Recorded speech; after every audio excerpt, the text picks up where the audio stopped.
to, like, say, for instance, the pothead dude. Yeah. I want to stop smoking weed. That's my battle, too. You know, but at least you want to stop. Yeah, most definitely. They don't. That's the difference. You know what I'm saying? Sure. You know, when you realize that you're doing wrong, you know what I'm saying? Yeah. It's a different scenario from a person that figures that he's not doing any wrong. Right, most definitely.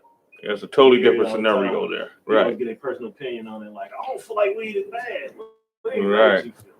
Right. You got the brother that's battling his demons and everything. Eventually, what happens with him is he's like, man, you know, I just can't do. Just like say for instance, like with me, when I very first came into the knowledge of the truth, I was smoking. I'd smoked cigarettes for 20 years. You know what I'm saying?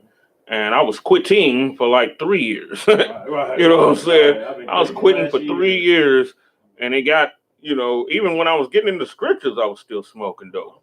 You know, still smoking cigarettes, and it just weighed on me just so tough. You know what I'm saying? I'm like, man, I just can't keep doing this. You know what I'm saying? It weighed on me so tough. You know what I'm saying? And I'm like, and then I realized, you know, because I tried everything to quit. I tried, you know what I'm saying, switching to black and milds. Right. No, I ain't do none of that, the band stuff. I heard about that stuff. You know, that stuff will kill you. You know what I'm saying? You know, so it kills some people anyway. Right, because it pumps too much nicotine in a person, like, I guess, like pure nicotine or something like that. You know, and I'm like, man, you know, then I just, you know, I prayed to the Most High and I quit cold turkey. Bing. That was that. You know what I'm saying? During the time of 2012, doing like I think it was the feast of, it was the Day of Atonement. You know, doing the Feast of Tabernacles in that area. Bing. You know what I'm saying? It was done. You know, so it's one thing to want to not do what you were doing. And it's another thing when you justify what it is that you doing that you're not supposed to be doing. Right. It's a whole nother spirit there. You know what I'm saying? With me smoking, I'm killing myself basically. It's like I'm leaving myself to a quicker death. It's like, why do that to myself? Why care about me?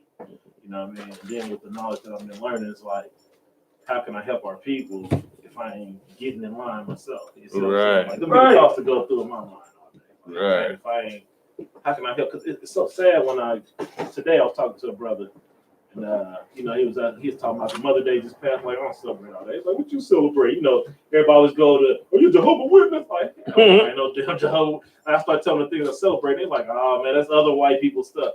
The Bible ain't white at all, but a lot of us is fooled by thinking it's white through Christianity, because we always relate the Bible with Christianity. We don't relate the Bible with the I.S.U.P.K. and what it's really about and what it's really saying. You know what I mean? Like, I don't know. People just can't. Even in that, there's two different type of people.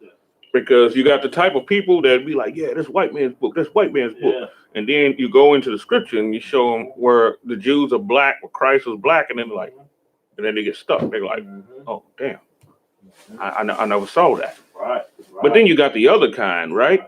Don't want to hear it. Check this. This is what they'll do. You know, they'll be like, shit, that's the white man's book. That's the white man's book. And then you go and show them the same scriptures, and they'll be like, that's the white man's book. That's the white man. But they'll still stay on that. You know what I'm saying? Right. They just totally just kicking, you know what I'm saying, against the Bible like that. You know what I'm saying? Like some people, I tell them, like when they say it's the white man's book, I'm like, well, why would the white man write his own destruction in his book? Right.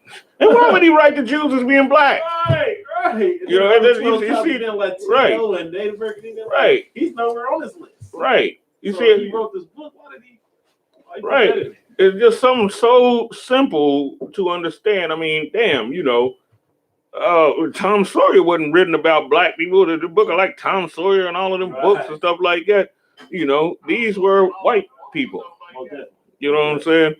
So, you know, and people saw that, knew that the people in there were white. Right. You know, right. That's real.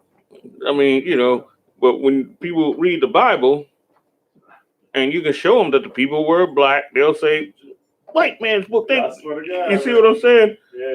Like you I see had early tell me that shit. And I'm telling him like earlier, like we was talking about, like he talking about this chick he messing with, blah blah blah. Then I'm telling him how sex is marriage and you know, everything else. He's like, man, I don't believe none of that shit. You know, they always go to their personal feelings. Right. Their personal feelings don't mean shit. And that's the whole sex marriage thing. That's a whole another thing too. That whole Brother don't want to hear that. A lot of people, sisters, don't want to hear it. Even worse They than want to go fuck everybody. yeah, even more than brothers. Now a lot of stuff's being exposed, being the fact that these laws is really being pushed out through the I.S.U.P.K. Now a lot of the internal things inside people's heart is being brought out. Yep. Like, say for instance, you know, before people start really knowing this Bible like that, you know what I'm saying? You know, what do we think? We think that black men just cheat all the time. Yeah, right. Black men just can't, you know, black men don't love their children. They don't love their wives. They don't love anything. They don't, you know, they don't want to commit. Yeah. Yeah, they don't want to commit. That's a big one. Can you move over just that way, about 2 scoops, just a second? All right, perfect. You're right. Yeah, they say black men just don't want to commit. No doubt. You know, and that was a big thing right there back in like, what was it? My whole life. In the 90s? Yeah, You know what I'm saying? Black men don't want to commit. That's what they say, right? But now, when you read the Bible and you say sex is marriage, now you find a whole nother beast, a whole nother animal there, because the same women that say you don't want to commit be like, no, sex ain't marriage. Yeah, sex ain't marriage. No, no. You know, marriage is, you know, why are they saying that? Right. Because they, you know, in the way their perception of being single means they can do whatever they want to do. Fuck where they want. Go ahead, word. Fuck all that just mean they can fuck all they want. Right. That's what it means to them. So now she is now being exposed as being everything that she said he is. You see what I'm saying? Because an actual woman that is actually wants to be a wife and stuff like that, she will be happy that sex is marriage. She will be joyous. She'd go tell her dude, baby, you know sex is marriage? We're married. You know what I'm saying? That's how she'll be. You know, if she get mad, something's certainly wrong with that. Right. You know what I'm saying? And if you talking to a woman and you teach her that sex is marriage and she get mad, you probably don't need to mess with her at all. Right. You know what I'm saying? Keeping it all the way a bill. Keep it at a bill. You know what I'm saying? You know, you probably don't need to deal with that woman because she wants sexual liberation that America has taught her. Right. And America taught her how to be a whore. Yes. They taught her how to be like a white woman. Mm-hmm. I mean, let's be real. You know what I mean? Like, that's what's wrong with our culture. Like, we so busy wanting to be like the oppressor. Right. You know, it ain't our culture. Right. They don't have no flavor in their culture at all. Anyway, we have to. And you know what another thing that killed me? I'm sorry. Go ahead. Word. Another thing that killed me too is that we feel like we can't build something great, but we build America. Right. But you know what? Here's the funny thing about it, because this is how bad the deception is. Even though we built America, we still think we didn't build America. That's and we were slaves for 400 years. You know what I'm saying? We still think we didn't build it. You know what else would make me mad too? Like that we feel like that we can't build something without these white people. Like we're not as orchestrated. But everything in America has been built by us, like the helicopter, the stoplight, peanut butter, like all this shit been built by us. Right. And you know what? The whole peanut butter thing was right on what I was getting ready to say. You know what I'm saying? George Washington Carver. That brother saved this country. You know what I'm saying? He saved it because this country was getting ready to plummet. It was getting ready to go into the damn, you know, because of the cotton. There was a bug that was eating up all the cotton. Right. He come out with some, you know what I'm saying, some yams and everything. And you know, the Most High had to be, you know, inside this brother's scalp. I mean, definitely, because the things that he came up with is something normal human beings just can't do. I'm just keeping it real. You know what I'm saying? The Most High had to be, you know, with him, you know, in order for him to, you know, at least to some degree. You know what I'm saying? Because he come out with these yams, and the yams would get rid of the bugs that were eating the cotton, and because this country was, in the South. I mean, that was the economy. I didn't know that. Yes, that was the economy in the South, was the cotton. That's why they had us picking it, the Judites picking it like that, just like they had to do, the Benjamites picking the sugar cane and all of that, all of that stuff. He was doing the cotton. It saved the whole economy because they were selling the cotton to Britain at 48 cents. What was it, 48 cents a pound? And that was way more. 48 cents was way more, way back then than what it is today. It was way more. 48 cents a pound, and they're selling tons upon tons upon tons of cotton to Britain. Man, how many pounds in a ton? I think it's like 2,000. 2,000? Right? Yeah, come on, God. Money. They were selling one in cotton. multi-tons. Yeah. And that's what America was, United States was, was established the economy. So if George Washington Carver wasn't there to do what he did, this place, man, good night. It would have failed badly. You hurt the cotton from back then. You hurt the country. You hurt the whole damn country. That's why, people, we're the salt of the earth. You know what I'm saying? Right. A lot of people, that's why that, it's not just some, saying that just sounds good. It just is what it is. And what I feel like, too, is all the people that feel like we can't be a nation because we're unorganized. I feel like them the people that y'all can rock with the white people and let us do our thing. Right, because we build up our nation. Right, because y'all stay over there. Right, the people that say that that's what they really want, is to be with the white people. They want to be slaves. Right. Sure. They want to make an excuse for, their own, who they are for real. Well, we just can't never get it together. We just can't. Go ahead. And one day I had a conversation with two dudes at the gym about something similar to this. Next week I seen one of the brothers. And I had to stop talking to him because I was just like, y'all some suckers. Maybe y'all can't get it together. You know what I mean? So I had to walk away from this conversation.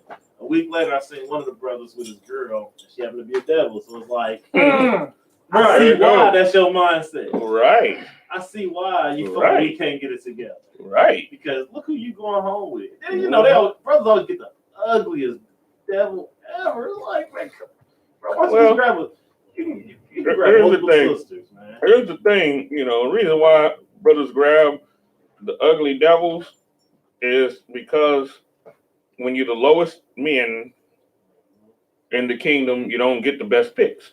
Right. You know what I'm saying? It just comes thin. You know what I'm saying? You're the low man on anything. You know what I'm saying? Right. The lowest of them is still greater than you. The way you view shit, the way you view stuff. You know what I'm saying? Is that, the lowest of them is still better than you are. And and the children that you produce with them, you'll be just so happy at their light skin and their hair. I mean, that's just weird. You know what I'm saying? You be just so happy. I done seen this a million times. You know what I'm saying? Niggas be so happy. Niggas even call their own son white boy. He's so happy about that. You know what I'm saying?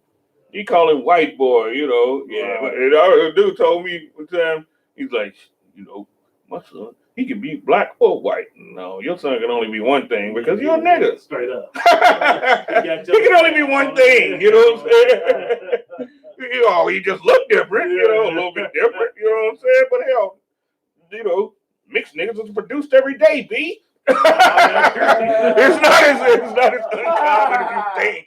You know what I'm saying? Not as uncommon as you think. You know what I'm saying? They ain't looking at it like that. You know what I'm saying? Like it's only 5 of them. You know what I'm saying? No. You know what I'm saying? And what you said, that's so heavy because it's like the difference between you. I noticed the difference between a mixed kid that has a black father and a white father. Right. And I say that because one of my cousins, he's mixed, but he got a white daddy. He takes on his white side. Yes. Like, I'm talking about his hatred. Everything is all. He's like a black-white boy. He's not black at all. That's the thing about it. You're right. He's saying about skin color, he looked black. Yeah. In reality, he's white. Like everything about him is white culture, like Right. everything's. You know what? I was in a Facebook battle one time, like a few years ago, with this dude. I thought, he was supposed to be like posing as an Israelite, you know. But as we kept conversating and everything, found out his father was a white dude. And I told him his mother was in sin. And he was a product of that sin, right? And I told him that I let him know, your mother is evil. I mean, you know what I'm saying? She hates black people like that, right? And he's like, this is what he said. Check this out. Now tell me what spirit this comes from. He said, how can someone that makes macaroni and cheese so good be evil? Right.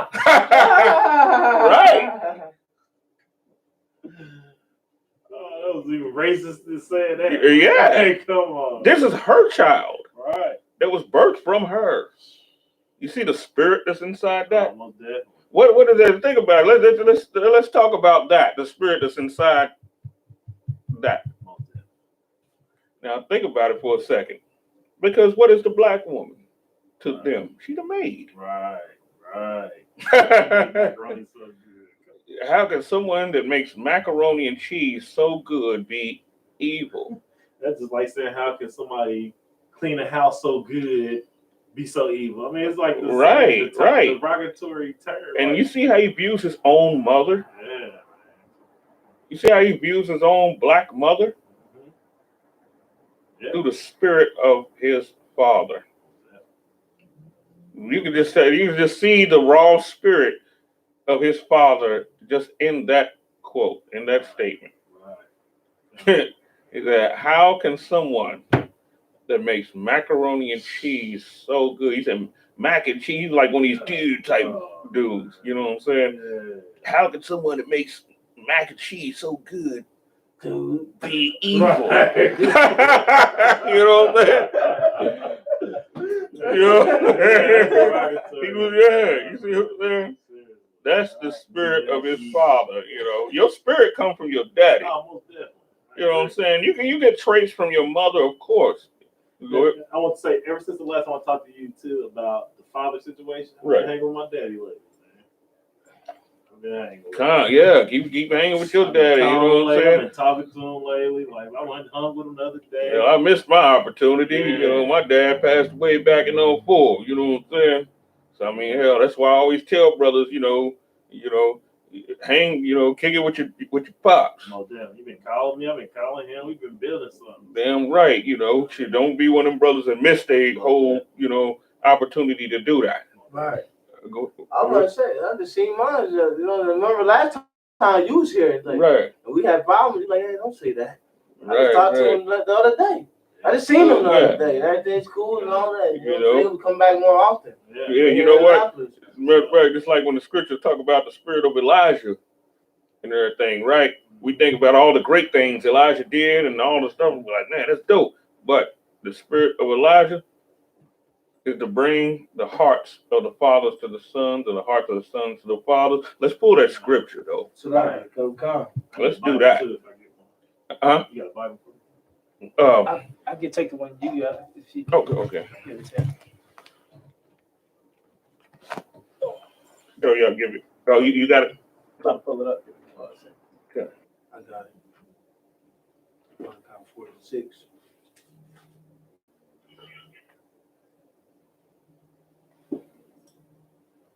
And Luke 1:17. So it's two scriptures. Come. So it's up to you all. What was the second one? Luke 1:17 is the second one. Yeah, we hit both of them. We hit both the scriptures. Okay. Malachi 4:6. And he shall turn the heart of the father to the children, and the heart of the children to their fathers, lest I come and smite the earth with a curse. Ooh, look at this. Ooh, what is this saying there? Let's break that down. What are they trying to do here in America with us? They're trying to totally separate the hearts from the children. And now you know why Corona's here, right? Yeah, in the United States, you know, the Corona started over in China, but damn, the United States is the biggest victim. Right. Right? And then they got more stuff. Y'all seen them hornets? Nah, not yet. Oh. I know they about that big. No, you seen that? If I see him, I'm gonna hit it with a bat. I can probably hit it with a tennis snap. Man, imagine if it's 5 or 6 though. Oh, Nah, it's trouble. You know what I'm saying? You might hit one and knock the hell out of him, you know what I'm saying? But then you got 5 more to deal with, you know. But one stung a mouse. Yeah, I seen that. See that? Killed him. Yes. Killed him. Yes. Real battle. It's the same size of. Right. He stung that mouse, and that mouse didn't make it. And like I was saying, you know, in the last class, he went for the mouse. Yeah. That's the even scarier thing right there. Being the fact that he went, I done seen hornets before. Hornets don't bother people. Nah. You know, they don't deal with people like that, right? But this thing, this type of wasp will come for you. right. He had to come for the mouse because he flies. The mouse walks on the ground in the field, right? The mouse wasn't no threat to him, was he? No. But he came and attacked that mouse. So just imagine 10 of them will come to attack a person. You know what I'm saying? Go ahead. It was almost good until you said that. I was saying, I'm like, man, we might have to get a hornet in the house. The mice is just Just get a cat. Get you in your sleep. Just get a cat. Yeah, he was around to sting you. We're gonna big ass lump on your shoulder. Like, oh shit. Malachi, 6. Yeah. Let's take that on the top again. I got the Malachi. Which one was the second? Malachi 4:6. And he shall turn the heart of the fathers to the children, and the heart of the children to their fathers. Yeah, I wanna go. Let's take that up a verse though, because I want to, drive the point home. I'm gonna take it up a verse. Behold, It says Elias in there, right? Which is also Elijah, which is Elijah. The other translation of the name. Take that a verse up. Malachi chapter 4, verse 5. Behold, I will send you Elijah, the prophet, before the coming of the great and dreadful day of the Lord. Ooh. Now, wait a minute. Now check this out. Where is that spirit at? Anybody know? Where is that spirit at? It's not talking about just one dude. You know what I'm saying? Where is that spirit at? Go ahead. UPK. Yeah, that's where it's at. Right. That we the only people that don't speak feminism. Right. We tell the children to honor your father. Right. You know what I'm saying? Because everybody say, everybody be like, want to honor the mother and all of that, and they claim to believe in the Bible and all of that, but then it's only one parent that they want to honor, and that's their mother, which they don't even really honor her. Right. You know what I'm saying? Right. That spirit is with the ISUPK. Elijah, how was he perceived? Was he loved by everybody? I don't think no prophet. No, wait a minute. Let's just deal with that one first. Was he loved by everybody? Nah, during the time of Jezebel, right? Who was the most sought after prophet that she wanted to kill more than anyone? It was Elijah. Yes, it was. It's like I don't know about Elijah. Oh, y'all need to get into them stories. Right. She wanted to kill him. Right. So much so that it weighed on that brother so heavy that he was laying almost like a dead man up under the juniper tree. Right. You know what I'm saying? And pray to the Most High to take his life. Right. Good night. You see this? Right. All the great stuff that he did and stuff like that, all the power Elijah had and all of that. Remember the incident with the prophets of Baal? The Christian pastors, which that's what that was.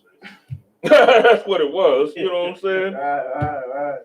And he sent he prayed the Most High, sent down the fire to destroy him. Said, you know, he was totally. He got a word from Jezebel, and was so grieved behind that word that he laid limp up under a juniper tree. Right. See this? Now let's go back into that scripture. Okay.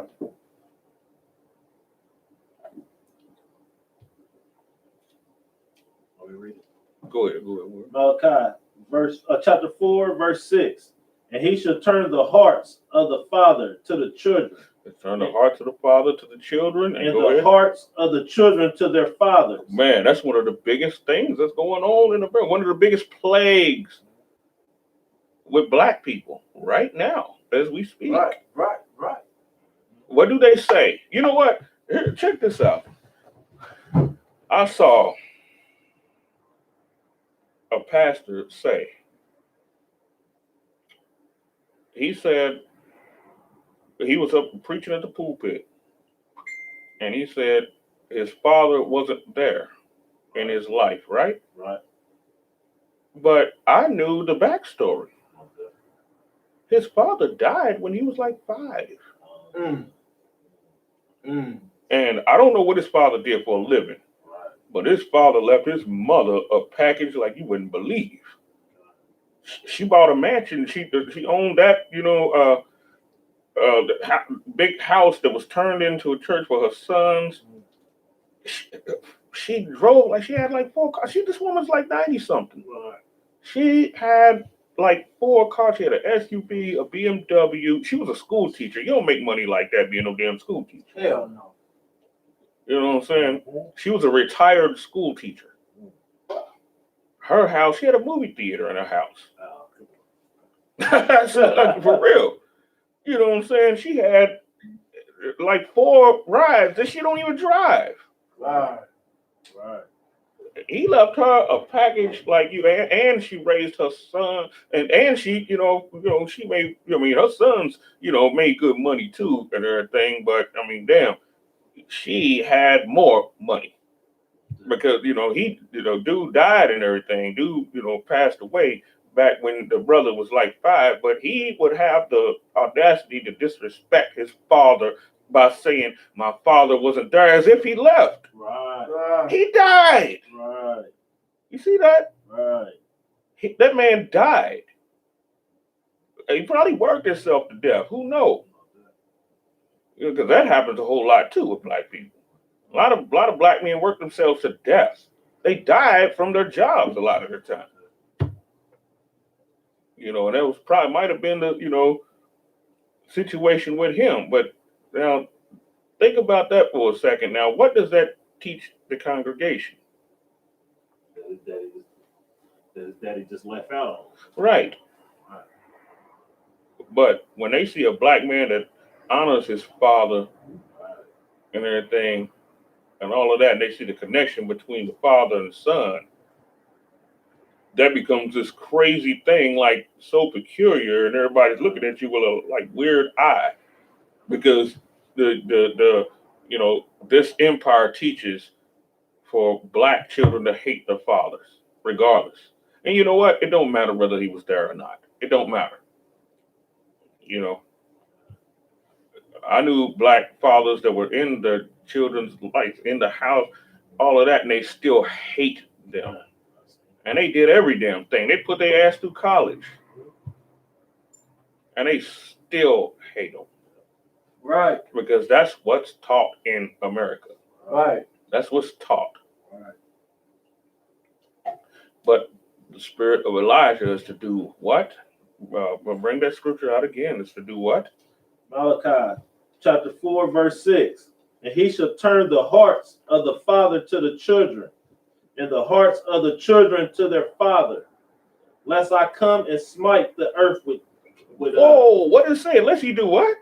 Unless I come and smite the earth with a With a curse? Coronavirus, if I could. Yeah. So obviously behind that he's pretty pissed. Right. You know what? You know what? It didn't even mention the mother in that.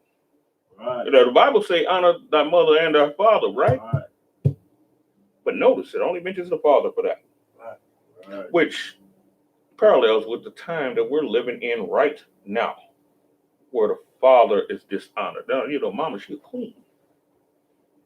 You know. Right. Goddess. Yeah, she a goddess and a queen. Mother's Day was just yesterday. Right. Right? You know. She get all of this stuff for Mother's Day, and Father's Day come around, you get a tie or a pair of socks. Right. Maybe. Real. You know what I'm saying? Or she get both gifts. Right. Right. You know what I'm saying? She get both gifts. I'm the mother and the father. Yeah. Right. You know what I'm saying? See what's going on here? Right. But the spirit that was upon Elijah attacked that world system like that, which is the same spirit that's with the I.S.U.P.K. And that's why people hate us like that. Right. That's why. That's one of the reasons why people hate us that way. You know, we do the same things Elijah did. Right. You know what I'm saying? We do the same. We come at the world hard like he did. Damn right. You know what I'm saying? Right. And John the Baptist, at his time, he had the same spirit and everything. But the thing about it is, he wasn't with Christ like that. Right. That was the thing. You know what I'm saying? With him, he had the same type of spirit upon him. You know. Right. But you know, at that time, he's like, "Oh, is he? You know, is he the one, or should we seek another?" And all of that. And then his head got taken. Right. You see what I'm saying? Jezebel, like I'm saying, with the whole Jezebel thing, Jezebel had them prophets killed. They had to hide in a damn cave, dude. Right.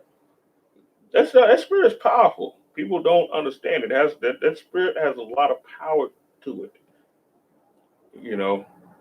And then think about it, because we wasn't even so vastly influenced by other kingdoms at that time. Right. But now we are. So imagine how much more strength the thing got now. Right. Right. You know what I'm saying? Right. From the toe, you know. You know, people had to bring those brothers food. They had to, you know, hide and sneak and bring them food just like in slavery here in America. Right. You know. They had to do stuff like that. You know, this stuff is serious, you know, and even to the point to where it vexed Elijah so much to where he laid up under that juniper tree and prayed for the Most High that he would take his life. Right. But the Most High gave him some strength, you know what I'm saying? And got him something to eat, you know what I'm saying? You know, niggas get hungry, niggas don't be thinking right, you know what I'm saying? You know what I'm saying? Brought him some food, you know what I'm saying? Well, he's like, you need something to eat, you know what I'm saying? Brought him some food and everything, and then he was like, oh, okay, let me rethink this thing, you know? Right. Let me rethink some stuff right quick, you know what I'm saying? Yeah, I was ready to go. Y'all was ready to go in, just, you know what I'm saying, take the dirt down first. But you know, like, okay, I'm good now.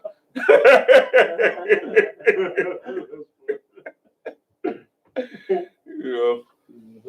Go ahead. Any more on the scripture though? That's all. Okay, that's it on the scripture. Okay. Okay, we got both scriptures, right? We didn't get Luke. Okay, let's go to Luke. Yeah, because sometimes one scripture have another detail that the other ones don't have. 1:17. God.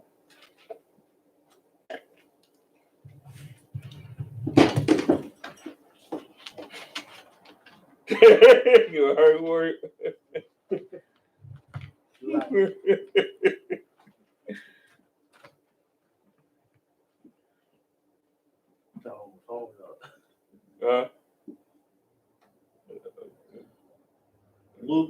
chapter 1, verse 17.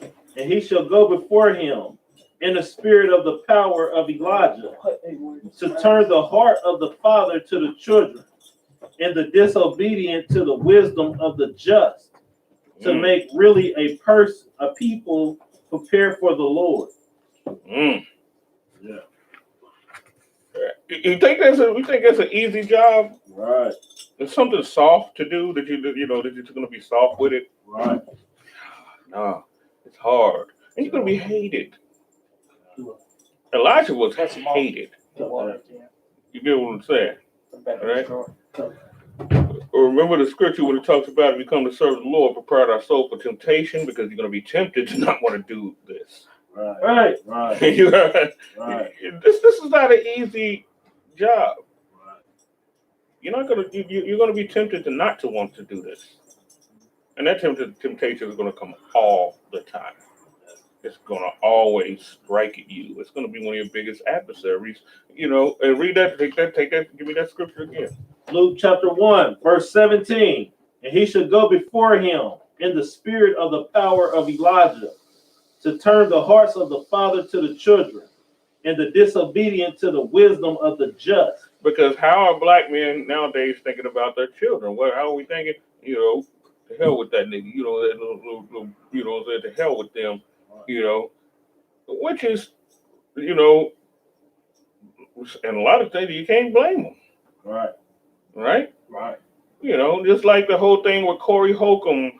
I would love for someone to pull that up right now. That screen on the screen. With you know what I'm talking about? He talking about stuff. With Corey Holcomb. Damn, I got a baby with you, bitch. That's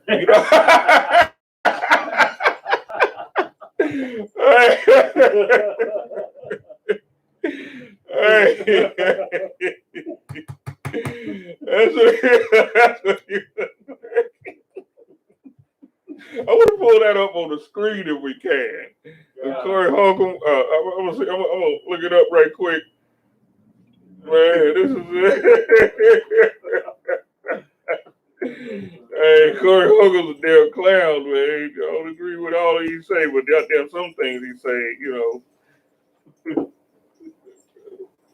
I'm gonna find this and look it up right quick.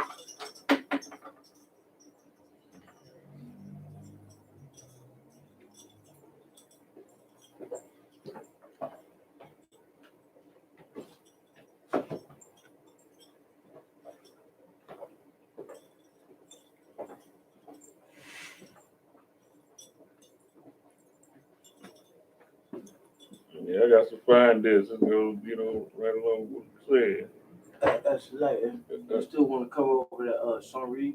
Yes, we're still going to go into that. Yeah, we still got like 40 minutes.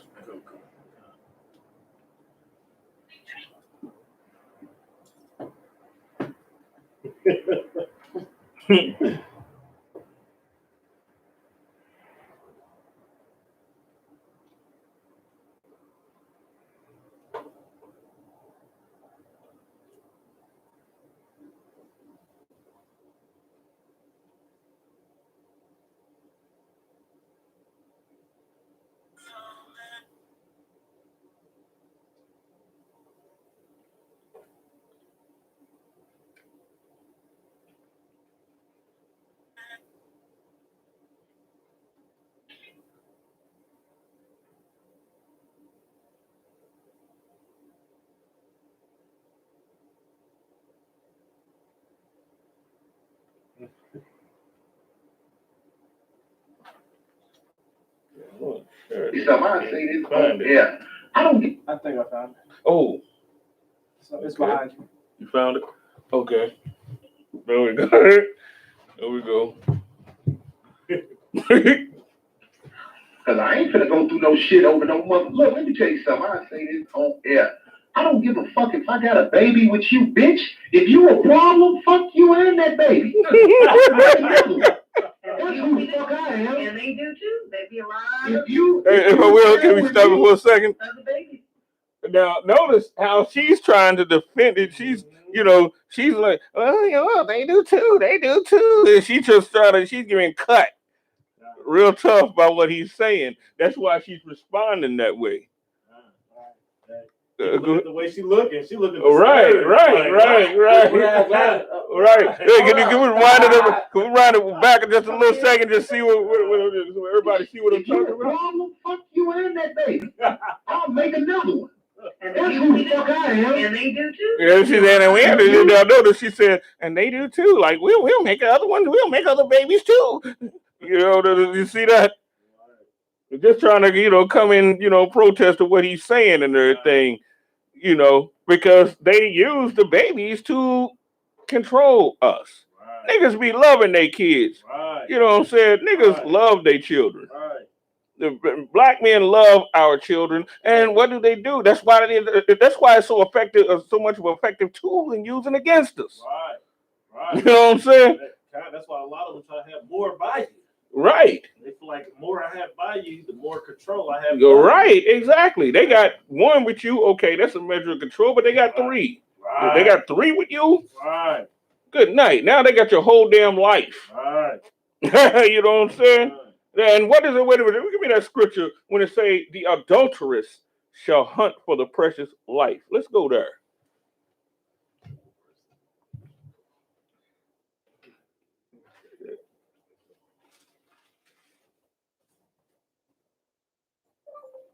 All right, Proverbs 6:26.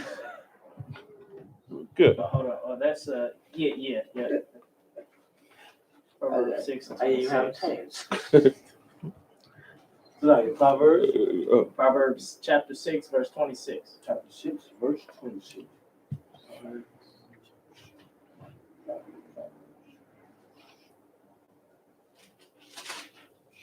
just letting everybody know I ain't pulling this stuff out the side of my neck. You know what I'm saying? Right.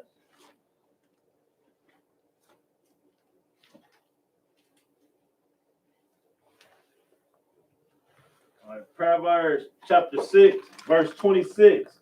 For by means of a whorish woman, a man is brought to a piece of bread. Said by a whorish woman, right? Right. Now notice it says whorish, right? Right. Meaning not perceived as quite as a whore, right? Right. It's ish, ain't it? Ish. But she is a whore. Well, definitely. She's a whore. She is. She's just not really looked at like that in society as a whore. Woman take more than one damn rod, that woman's a whore. Period. You know what I'm saying? Go ahead. And you know what? I mean, even a sister, like, a sister that's changed the ways and stuff like that, she has to realize that she was a whore. You know what I'm saying? You can't be healed from what you don't confess to, right? Right. She has to understand that that's what she was. Right. She was a whore. I have great appreciation for a sister that can do that. Right. And say, this is what I was, Right. This is like a drug addict, a dope fiend, you know what I'm saying? Right. I was a fiend and everything, man, instead of a nigga to be like, I wasn't no goddamn fiend. I just done some, just done some coke. Yeah, I'm just, I just hit it every now and then. You was a drug addict. You know what I'm saying? You was a fucking drug addict, dude. You know what I'm saying? I mean, come on, Go ahead. Proverbs chapter 6, verse 26. For by means of a whorish woman, a man is brought to a piece of bread. In the adultery. Oh, wow. Wait a minute. Let's break that down. Right. A man, read that part again.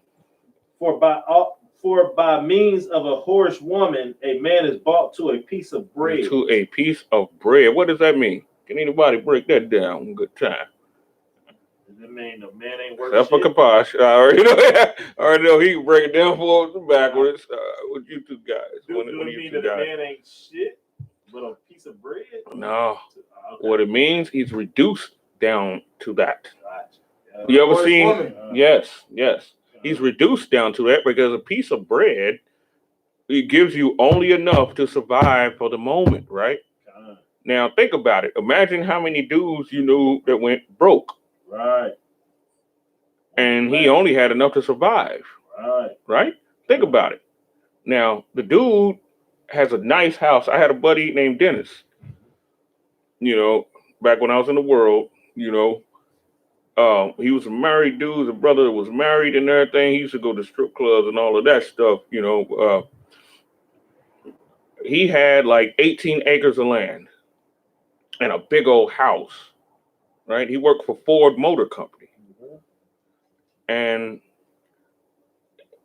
he had children that he was putting through college. Well, they did some stuff at Ford to where they was buying people out of their contracts. They gave him like 60 grand and stuff like that. Soon as they did all of that, his wife left. His wife bounced on him, straight up bounced, because she only married him. I remember an old man, give me a second, an old man said that, now this man, old man was a goddamn fool. But he did say some things that was wise sometimes.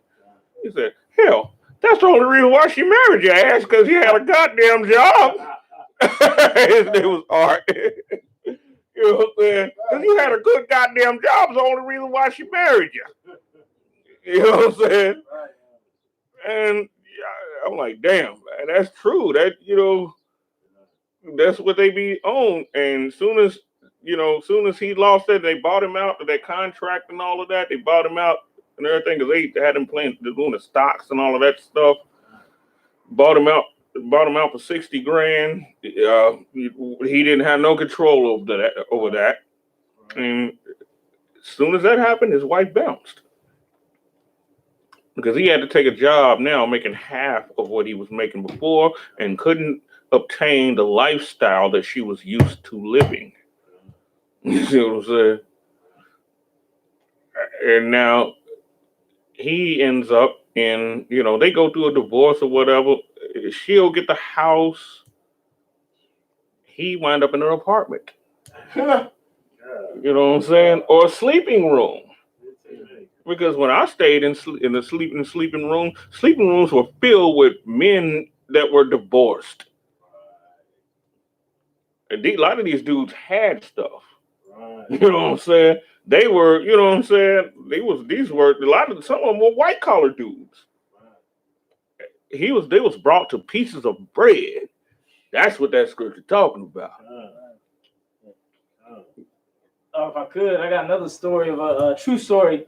There was a young brother that like an older dude was mentoring him, and he found a brother, and he was, he kind of got him hooked up with being like a mechanic and stuff like that. So he ended up getting into the mechanic field real young, like he was like 18, 19, right. And then he started making real good money and everything like that. And the dude, his mentor dude, bounced out and like came back like three or 4 years later to see how he was doing, and he found out, he had saved up money, bought a house, bought a property. Like, I think he was working on trucks, diesel engines, making like 25, 30 an hour. Right. So then he saved up all this money, bought a house and everything.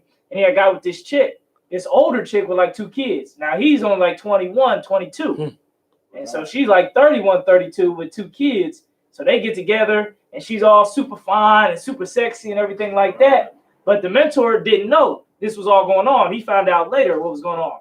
Right. And basically what happened is she had him adopt her kids. And they got married, and they was married, and he was, with her about, a little while, like a couple years. Then she divorced him, took his house, and moved another dude in his house. He came to the house, and there was another dude there with her, and they talking about, well, you got to leave. You know what I'm saying? You got to get out. You know what I mean? And so now he got to pay child support for them kids that he adopted, and they hit that girl and another dude living in his house that he paid for, and he was on like 26 by now. And then when dude came back, he was like, why ain't nobody warn him or tell him about this girl? You know what I mean? Like, why ain't his parents telling like, yo, this girl ain't no good for him? When nobody said nothing to him. Now, you know what I mean? Now, shoot, he's still making good money, but now he's paying child support. He put like, thousands, all his savings into the house. So now he's like back to nothing, probably living in a little apartment. Good night. probably paying alimony and all that too. Yeah, hell, he might not even have an apartment. He might just be in, like I was talking about, a sleeping room. Right. You know what I'm saying? Damn. Right. You know, That's good night. That's why the scriptures say that the woman's supposed to work. You know Right. what I'm saying? I want to be lively. You know what I mean? Like we supposed to have our women be like CEOs and be successful and stuff. Because if you just try to be like the white man, get a trophy wife and she don't work, and you just make all this money and she just sit around and you know sleep with the pool boy or whatever, like white people do. She gonna end up divorced. He taking all your shit. Right, You know and then move the pool boy in, who ain't got no job, who ain't, you know what I'm saying? He's the pool boy. He's 17. She's 30 something. You know what I'm saying? She moved him in, either just to pound her down. You know what I'm saying? Man, that stuff be happening. I mean, I done seen it happen. You know, I mean, hell, I done seen that stuff happen a lot. Go ahead. It's just because she living off a good life of your pay. You paying for her lifestyle, so she able to have this pool boy live with her and knock her down all day. Right, exactly. And here's the funny thing about it too, because what do they say? No, every woman want a good, powerful man. Every woman want a man that can do this and take care of that. But then they cheat on you with someone that does none of that. Way less. Like the thing you used to say, either a lot of times they be cheating on a man saying he worked too much. Right. Or they'll cheat on him and say he ain't got no job. Right. They just need They just need a reason to cheat. You know, they just gotta have something to, you know what I'm saying? Or he always up under me. Or he ain't around me enough. You know. Which I think that goes to the next verse when it says, "An adulterer will hunt for precious life." There we go. That's what I was. That's the meat. The rest of yeah, that's what I was going for right there. Read that part again. And the adulterer will hunt for precious life. Don't wait a minute. Say it slow, Ak. Proverbs. That's the adulteress. Right. Go ahead. Proverbs chapter 6, verse 26. And the adulteress will hunt for precious life. Will hunt for the precious life. Now you know what she wants from you. Now you know. That's the core of it. It's keeping it real. Right. That's the reason why. I'm going to start from the top. Yeah, go ahead and take it from the top. Proverbs chapter 6, verse 26. For by all means of a whorish woman, a man is bought to a piece of bread, and an adulteress will hunt for precious life. That's not talking about the streetwalker. Right. It's talking about the hoe you married. Oh, right. You know what I'm saying? Ain't talking about the streetwalker. Ain't talking about the woman on 10th Street over here. It's talking about the woman. Go ahead, take it from the top again, warrior. Want to read again? Go ahead. Proverbs chapter 6, verse 26. For by means of a whorish woman. By means of a whorish woman. It didn't say by means of a straight whore. Right. Right? A whorish woman. A whorish. What do Jewish mean? Whorish. No, Jewish. Jewish. I mean to be like the Jews. Like unto. Right. Yes. So this is a whore that's under disguise. Yes, like unto a whore. Wife. Yes. Woo. That's what that means. A woman that is playing the role of wife. A whorish woman that's playing the role of wife to you. Yeah. All right. And what does she want when it all boils down to the core? The adulteress will hunt for the precious life. That's what she's doing. God. Now think about this for a second. Now, you got a woman, like say you got a woman, right? Or you hollering at a certain woman. And she's making herself seem like she's single, but she's not. Right. And she's talking to you. Right. Right? At work. Every day. She's talking to you. She's taking interest in you. But then, one day, she goes and tells the dude that she has about you. Right. You don't know nothing about this dude. You think she's single. Right? Right. He's mad at you. He knows about you. You know nothing about him. Right. So one day, he comes through that damn job and gets the drop on you. Pistol or whatever. You never know. what I'm saying? Yeah, I done seen that happen before. You see what I'm saying? Situation. Yes. The adulteress. What does adulteress mean? Because remember when the Most High called us a nation of adulterers, Right. right? Right. What does that mean? Anybody know? Huh? What? I would think it's a woman who's sleeping around. No, it's not just a woman. A Because man or a you got woman. an A adulterer man and adulteress. Now, a man can have more than one woman. Right. So obviously, it got to be something different. It's a man right? who sleeps with another man's wife. Most High. Yes, that man is like a fornicator. An adulterer actually is a covenant breaker. You see what I'm saying? One that is willing to break covenant. The adulteress, she will break covenant. She married to you. She got that ring on, right? Right. Now, she be on the job and have that work husband. Right. You know what I'm saying? She's an adulteress. She don't give a damn about what y'all build together. Y'all been together 5 years, right? Right. You know, she ready to chock it all up. You know what I'm saying? That's the covenant breaker. That's why the Most High called us a nation of an adulterous nation. Because we break covenant, what do? We go and worship other gods and other nations of people. We join with them, all of that. That's breaking covenant. That's why the Most High calls us that. He ain't calling us that because we just be fucking everything, Slocky. Because we screw with everything. That's not what he's saying there. We're making covenants and we're choosing other gods. We're choosing other people. We want to become Buddhists, Muslims, Catholics, yes, and every damn thing else, whatever new thing, the Wahabian or whatever the hell that is. You know what I'm saying? We want to become everything and join with everybody. You know what I'm saying? That's why he calls us an adulterous nation. That's why. But nigga can have many wives as he won't. Right. So obviously adultery got to mean something different. You know what I'm saying? And that woman is supposed to be for you. And what she want to do, she want to go to the Christian church, right? Or believe in some fake Israelite dude that tells her this and that, right? When she's supposed to be with you, that is an adulterous woman, and she will seek what? Read that scripture again. Proverbs chapter 6, verse 26.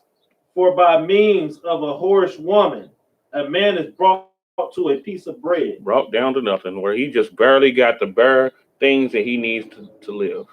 That's it. He got a little sleeping room somewhere. You know what I'm saying? In Louisville, Kentucky, right across from the track. Right. You know what I'm saying? You know what I'm saying? Right across from the goddamn Churchill Downs. You know what I'm saying? He's in there. You know what I'm saying? You know, and they got all the other sleeping rooms running around. They all got to share the same damn kitchen. You know what I'm saying? Crazy. And he's sitting there thinking about, every day about how him and his wife had that damn divorce. You know what I'm saying? How she's no longer with him, and they're no longer together, and the kids hate him, all of that. You know what I'm saying? That's the piece of bread. You see what I'm saying? I done seen this stuff many times. People that had it good before they ended up in a situation like that. Right. You know? And she stripped him of everything. She got the house.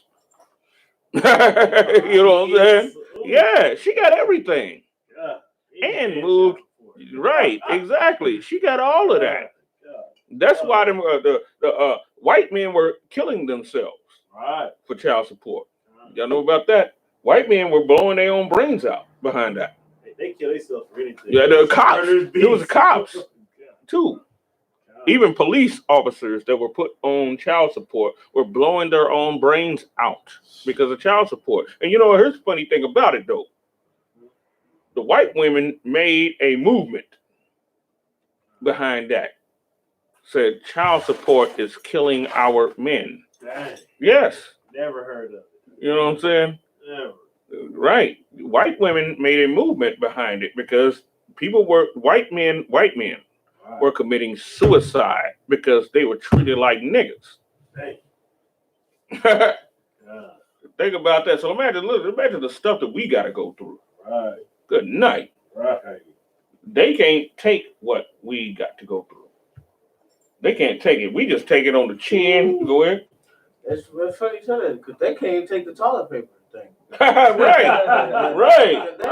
Hey, Kyle, they can't take it in the house. Right. Exactly. They have to thing with guns. They jumping out of the windows and shit. Right. At the state house with guns.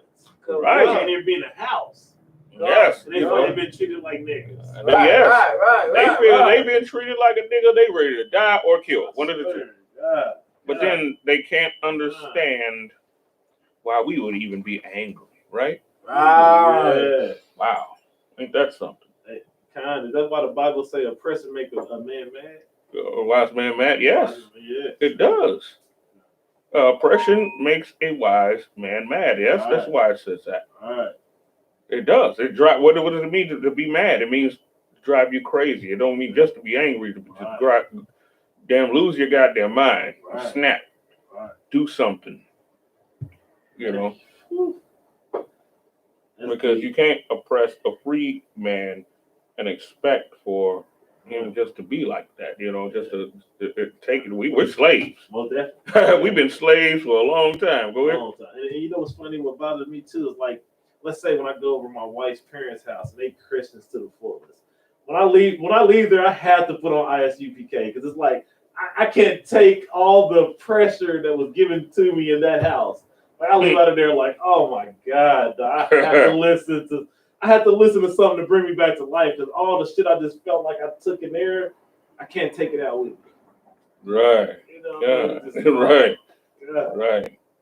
Yeah. We get. Go ahead. Oh, when I go to my wife's bed, you know what I'm saying? Parents, I let them know some scriptures from I.S.U.P.K. Right. Flyers, whatever. I let them know. Right. I go just like this. Salakia, UPK style. You're damn right. Hell yeah. You know what I'm saying? Shit. Straight up. That's hey, this is my uniform. This is my skin. Right. Right. Yeah. You know what I'm saying? Hell yeah. Straight That's up. the way it's supposed to be right there. Straight up. Yeah, represent because I mean, you know, this world. There is a thing. This world makes a withdrawal. Right. It tries to anyway. Right. You know, it tries to make a withdrawal from you to take away from who you are. The world tries it. The world fights you. Right. You know what I'm saying? It does. It tries to make a withdrawal, and that withdrawal purpose is to try to lead you back into the world. Yes. Salakia. Yes. That's why. You fight against it hard. Now it starts to lead, you know, it's a fight. Right. It starts to lead them into what you're into. You can change the demographic, you know what I'm saying? As they say. Right. You know what I'm saying? Or the demographic, or what's going on can change you. One of the two. Right. That's the way it is. It's, you know what I'm saying? That's that. You know what I'm saying? Okay. Go. If I could, it's like I got one more thing. I saw my mom and dad. They didn't even know who I was when I pulled up. I was just like this. They didn't know who I was. So like, God, that's good. They didn't even recognize me. You know what I'm saying? So like, you know. Who's that? Fuck is that? That's my dad. Like, you know what I'm saying? Hell yeah, you like, know, roll like that, represent like that. You know what I'm saying? Come. Yeah, be who you are when doing this truth, because that's, you know, that's going to be a measure of respect that they're going to have. You know what I'm saying? Right. Be that. And if I could, shoot, I got older people in my family coming to me, and I'm starting to see they coming to me for advice and everything. I'm like the youngest one in the family. Right. Like my brother, my older brother, my older uncle. You know what I mean? He came by today saying because he had like a girl. His wife's son is kind of, you know, slacking, and you know he ain't moved out, and he's kind of like, to him, I guess he ain't, you know, he's living with them. He's like 26 and this and that. Right. We want to get him a place and everything. he came here. It's like, do we know anybody who renting rooms and this and that? Right. But I dropped the truth on him, gave him a flyer, and said, look, if he watch our classes and he like what we own, he'll never have to worry about that. You know what I'm saying? Right. They took the flyer, they was reading it. So when he could take online classes, they really trying to get him to do it. That's You know what I'm saying? right. So them is Christians. You know what I mean? Them is Christians. Right. They know it's a joke. Them is Yeah, Christians. right. And they trying to get him to come down and be with us. Right. Yeah. So even a Christian trying to send motherfuckers this way. You know what I mean? Right. But they can't go to the Christian church. Right. Yeah. They can't go to the Christian Yeah. church. They can only watch it, what I'm saying, online or something like that. He entered a Christian pastor in his house. You know what I'm saying? And that's all they can get now. All of that, that whole euphoria, whatever, from the Christian church, that old mysticism and the miming and all of that bull crap. You know what I'm saying? Well, that's gone. You know what I'm saying? Unless you want to watch it online, and it'll only be like 2 or 3 of them. And now people seeing the crunch. Right. You know what I'm saying? Go ahead. I wonder if the shelter's still open.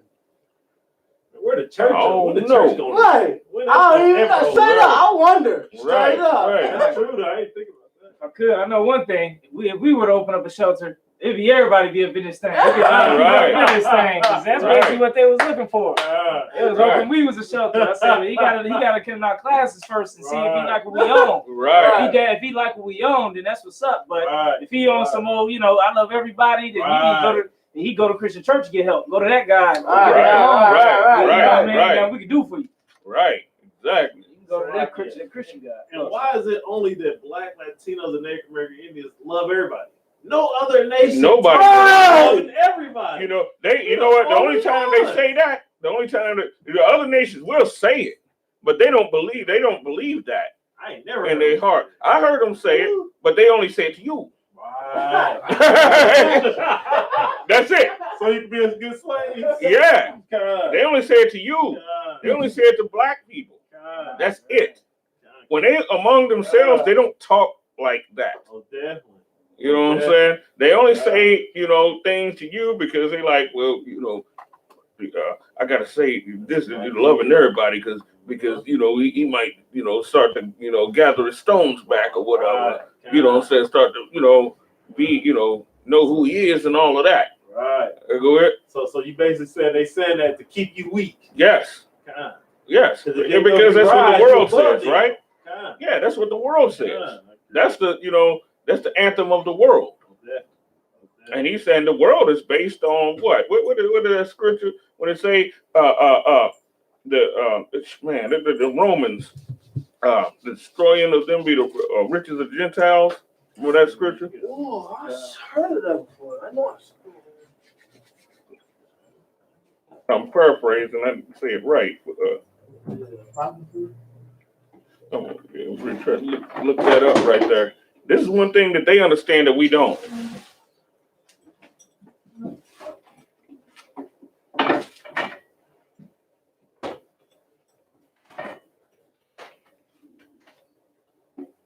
Read in Romans?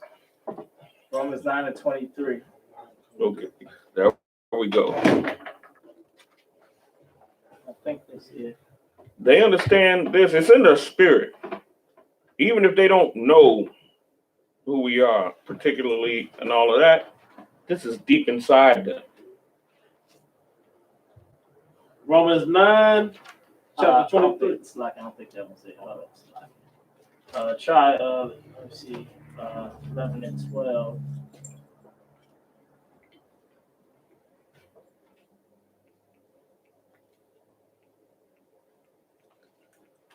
Romans 9, 11, 12. Nah, Romans 11 and 12. See what that one says. Romans chapter 11, verse 12.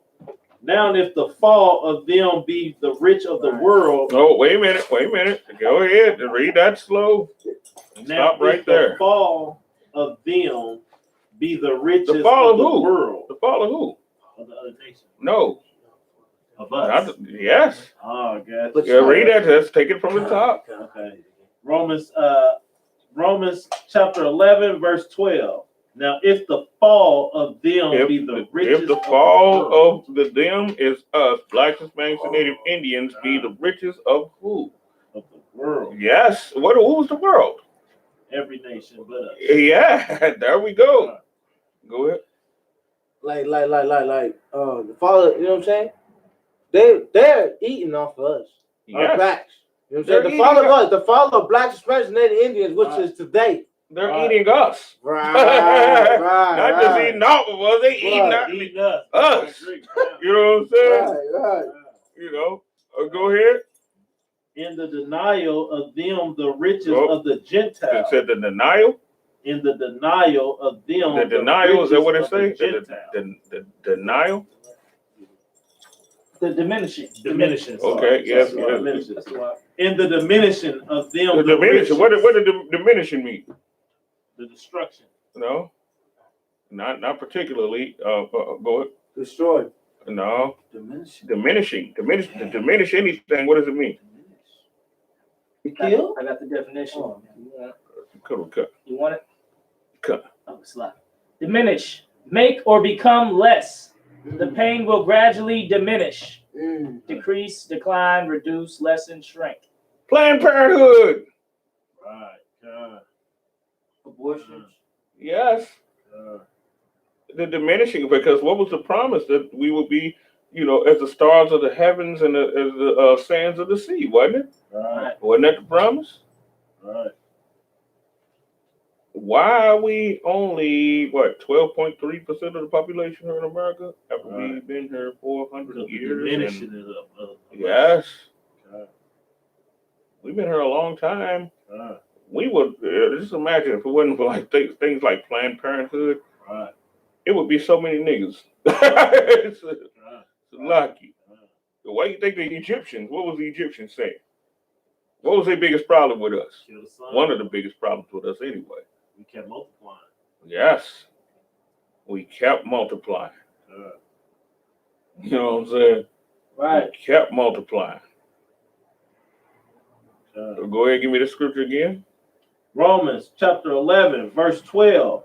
Now, if the fall of them be the riches of the world. Wait a minute. It said the fall of us be the riches of the world. That's deep. That's messed up. No, it is. Really is. Yes, it is.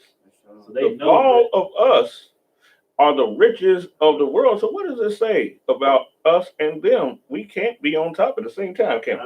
God. Obviously. I mean, that's what it says. That means the less of us, the more richer they'll be. Yes. The less of us, the more of us that they can wear down, that they can, you know what I'm saying? Do all of that too, the richer they get. So just like any animal Right. in the wild, Right.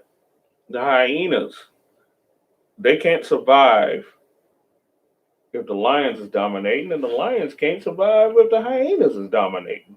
Right. They don't catch them slipping. Yeah, everything's about its own. That's just the way it is. That's the way the world works. You know what I'm saying? Well, that's one thing that we got to understand. That's the way things work. That is life. You know what I'm saying? That is life. Think about two animals that are rivals against each other. Any two animals that you can think of that are rivals, wow, they're rivals. They're rivals just because, go ahead. Like a hippo and an alligator. Yes. In the same lake. It's Yes. too many of y'all, less of us. So it's Exactly. less food, it's less everything. Right. The hippos want to dominate the damn water. That's why they tear them alligators up. Right. And the alligators want to do the same damn thing. That's why they tear their babies up. Yes.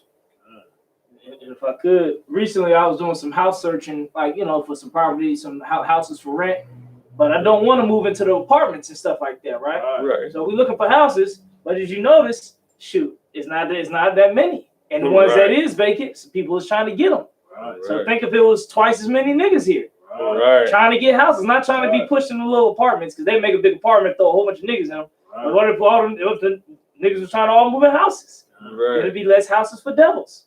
They be trying to house search for a rental property, and niggas keep getting them all. Right. You know what I'm saying? So there's only a finite amount of stuff out here. Right. And that's another reason why we need to be separate too, so that we can actually you know, start to do the things that we need to do. Because I mean, hell, you know, they are taking fertility drugs to have more children, while pushing us into Planned Parenthood, so we can't have any. The average black household got what? How many children? 2. Right, exactly. 2. 1 boy, 1 girl. She's a lesbian. He's you know what I'm saying? He's gay. You know what I'm saying? You see what I'm talking about? If we look back 40 years ago, the black household was having 6, 10 kids. Yeah. Opposed to 2 now. Right. My uncle, you know, in Tennessee, he's got 14 kids, 33 grandchildren. You can't do that one, Red. Right. Oh yeah, he's known to have a lot of kids. He has 14 children. Hey, my 33 grandchildren. My great grandmother had 16. My great grandmother had 16. What happened? My great grandmother had 16 kids. Yeah, see what I'm saying? Yeah. That's how we was, and I think about it. Even we was being mightily oppressed even back then too. Right. So just imagine how much worse the oppression is getting. Imagine how much worse it's getting now if the average of the household is 2 kids. Golly. You know, 1 boy, he gay. Right. And 1 girl, she's gay too. You see what I'm saying? Like Will Smith family. Right, exactly. I was thinking about that too. That's exactly that's perfect example. They the poster children for that. They the poster childs. Go ahead. Their family tree stops right there, like you said, with their kids. With his daughter being a dyke and his son being gay, there are no kids created after that. Right. So your family tree stops right there. Right, exactly. And you know what? Now, Will Smith is not a dumb man. You know what I'm saying? Him or Beyonce. But you know what? They done made a covenant. You mean it's like a Jada Pinkett Smith? Yeah. Oh, yeah. I said Will Smith and Beyonce. I'm thinking the Jay. I'm going to mix everything up. Jay-Z and Yeah, Jay-Z's wife. Right. She probably been with him. Oh, probably, yeah, because that's how they get down, too. That's how they get down. You know what I'm saying? God, I think they got an open relationship. No, they do got an open relationship. It ain't even a thing factor to it. She told Will Smith, because they had a little thing where they was like, you know, it was like, who would you like to have sex with? You know what I'm saying? Outside your marriage. And she wanted Oscar De La Hoya. Dang. Dead serious. And, you know, they got down together. I know they got down together. That world, that's why I say that world is something else. You know what I'm saying? What do? They make it that permeate the regular society of people. You know what I'm saying? And they push that agenda through the media. Right. Go ahead. So basically, they push basically the more up the ranks a person is, if you sleep with this person, the more better you'll be as a person. Yeah, that's what they do. Yes, that's why J-Lo, right? That's why J-Lo got with she got with P. Diddy first. Right. You know what I'm saying? And then after P. Diddy, you know, she got with Ben Affleck. Right. You know what I'm saying? Right. That's what they do. Right. You know, that is and you know what? They always pass around the same hoes. That's true. They always pass the same hoes around. A woman come through and she's not known like that. That's one of the reasons why, to be honest with you, that's one of the reasons why they mad at R. Kelly. His women are not industry hoes. Right. They're outside of the box. They don't like that. Right. That's why they pass the same women around. Yeah. You know what I'm saying? They pass them, you know what I'm saying? She with this dude, what is it, Amber Rose? Right. And the Kardashians and all of them. Look at how many dudes they've been through, and they're all in the same celebrity circle. Right. You know what I'm saying? All of them is in the same circle. Right. And they status grow by the next man they get with. Mm-hmm. She went from Kanye to Wiz Khalifa to whoever else she with now. Right. Like her status grows every time she with a new guy. She's not with Kanye no more? Nah, he was a Kardashian. I'm talking Amber Rose went with Wiz Khalifa to whoever else she went. Yeah, that's what they like, do. She probably was some big label executive, right? I mean, I'm just saying, like, she grows every time. The next man, she grows. That's what they do. You know, that's why you have the groupie hoes. Right. You know what I'm saying? The groupie hoes, and she get with this rapper or whatever the case is, and as soon as you know she lands, you know, some if she can move up, she gonna try and do that and leave him alone and get. And then there's another thing too, because goddamn J-Lo was also spotted in Louisville, with P. Diddy after they broke up. Though. Oh man! When she had got with Ben Affleck, because I had a buddy, he was a veterinarian assistant at Churchill Downs.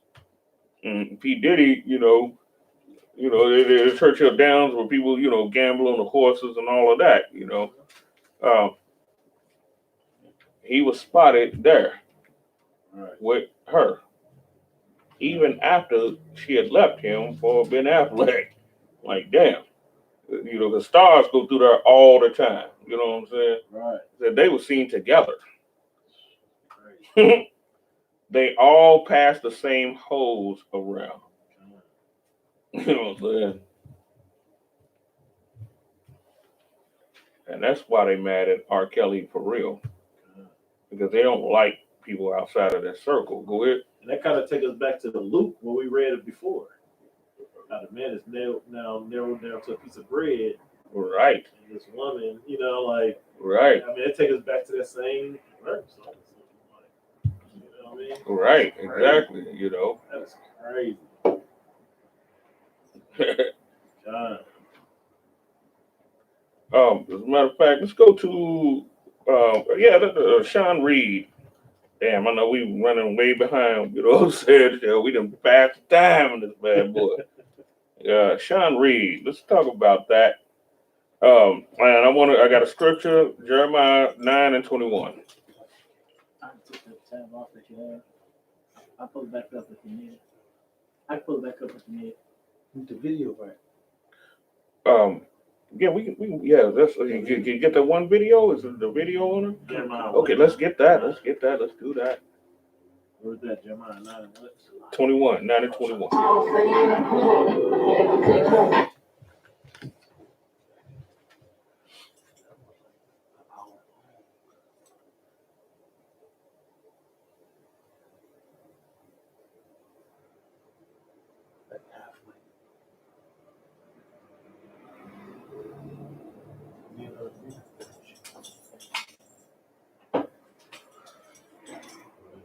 Okay, we got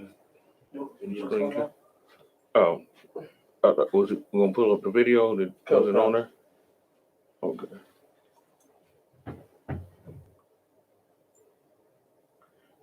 Yeah, this was some heart-wrenching stuff. Please don't give me about 60 seconds in Michigan. I just parked this motherfucker, I'm gone. Please tell people.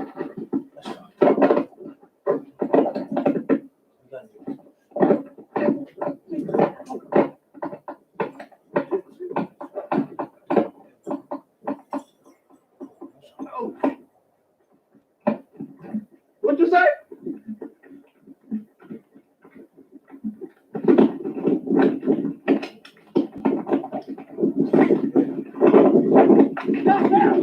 Fuck you, Mom.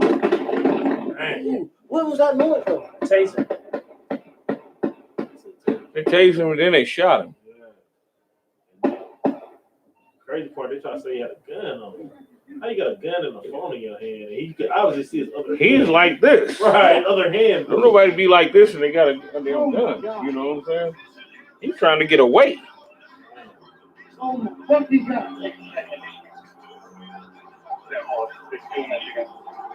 First fucking line over here. Looking like whatever you want. And you know what? Here's the thing with that too. Oh my God. Because, you know, we stay right across the street from the school 54 where they have the basketball courts and police is shooting ball with the little kids over there. Why they do that? Right? What are they trying to do? Yes. It was just a few days ago. Remember, I was talking about that with you. Last week. You're right. In Indianapolis, outside town. Right. Remember they were shooting ball with the little kids? Remember I was telling you about that? Now think about it. They do this, and then they do some act like that. And what is that for? Let me tell you what that act is for. I want to say Luke, the man of God. Okay. You were Say- his fathers. No, not that. Let me tell you. Like what goes on like New Orleans and stuff like that, right? Black person get killed. What they do in New Orleans at the funeral? Cover it. Right. They do the second line. This is what they do. I'm talking about black people. What's that thing They called? dance and laugh. Yes, and that. get over the What's that pain. thing Yes, a time of mirth and all of that. The festival. Right. Second And What's it so called? how does that Mardi right, Gras, all of that stuff. Salakia. No, they do that at funerals too. They do the second They they got their own little thing down there how they do stuff, Huh? Second line, I believe is what they call Is that what they call it. that? And when they dance around and kind of celebrate the death of the person. Yes. I believe it's the second. It could be wrong, but I think it's the second. Something like that, regardless of what it's called, that's what they do. And what is that meant to do?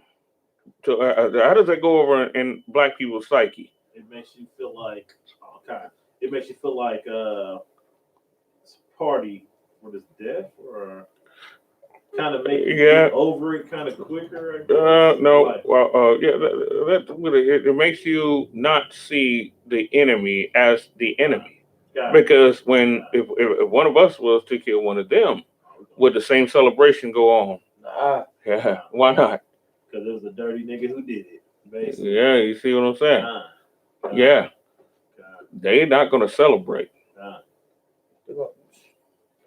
We'll be out there flipping and blowing trumpets, and they kill one of ours. We be flipping and blowing trumpets and playing the drums, doing all of this and that. That's what that's meant to do. Right. You know what I'm saying? It's meant to get. You think the death of yours is a time of mirth? Right. So we grieve, but they don't. Right. They feel like, who cares about them? Right. Yeah, they strong enough. Get over. Right. You know what I mean? Exactly. They been going through it. Get over. That's what they do. We fall right into it too. No, Big time. Yeah, we fall right into it. Go ahead. Because we taught that a black life ain't worth shit. Mm-hmm. So we taught get over this and get back to work. Yeah. And that's exactly what we do. All right. We fall in line, and we don't even notice that we fall in line because it's something that's been taught to us through our forefathers, or through the forefathers who, I would say, the third generation instead of the fourth generation. The fourth generation was hardcore. They was like, fuck all this, we ain't doing it. But the third and fourth, the ones they was able to mold, have taught us to respect the slave master. Right. And you know what? Here's a funny thing. We've been so conditioned in that area that, me myself personally, I never like going to funerals or nothing like that, wakes, none of that shit. I never liked that. But I remember, like, somebody would die and their bodies would be in the church, in the casket inside the church. And niggas be eating and shit, you know what I'm saying? I'm like, what the fuck, you know what I'm saying? I never could grasp onto that. I'm like, dude, I don't want to eat.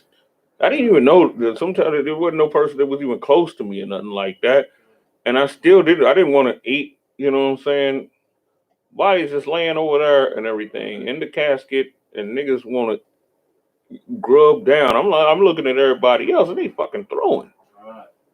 You know what I'm saying? I'm serious.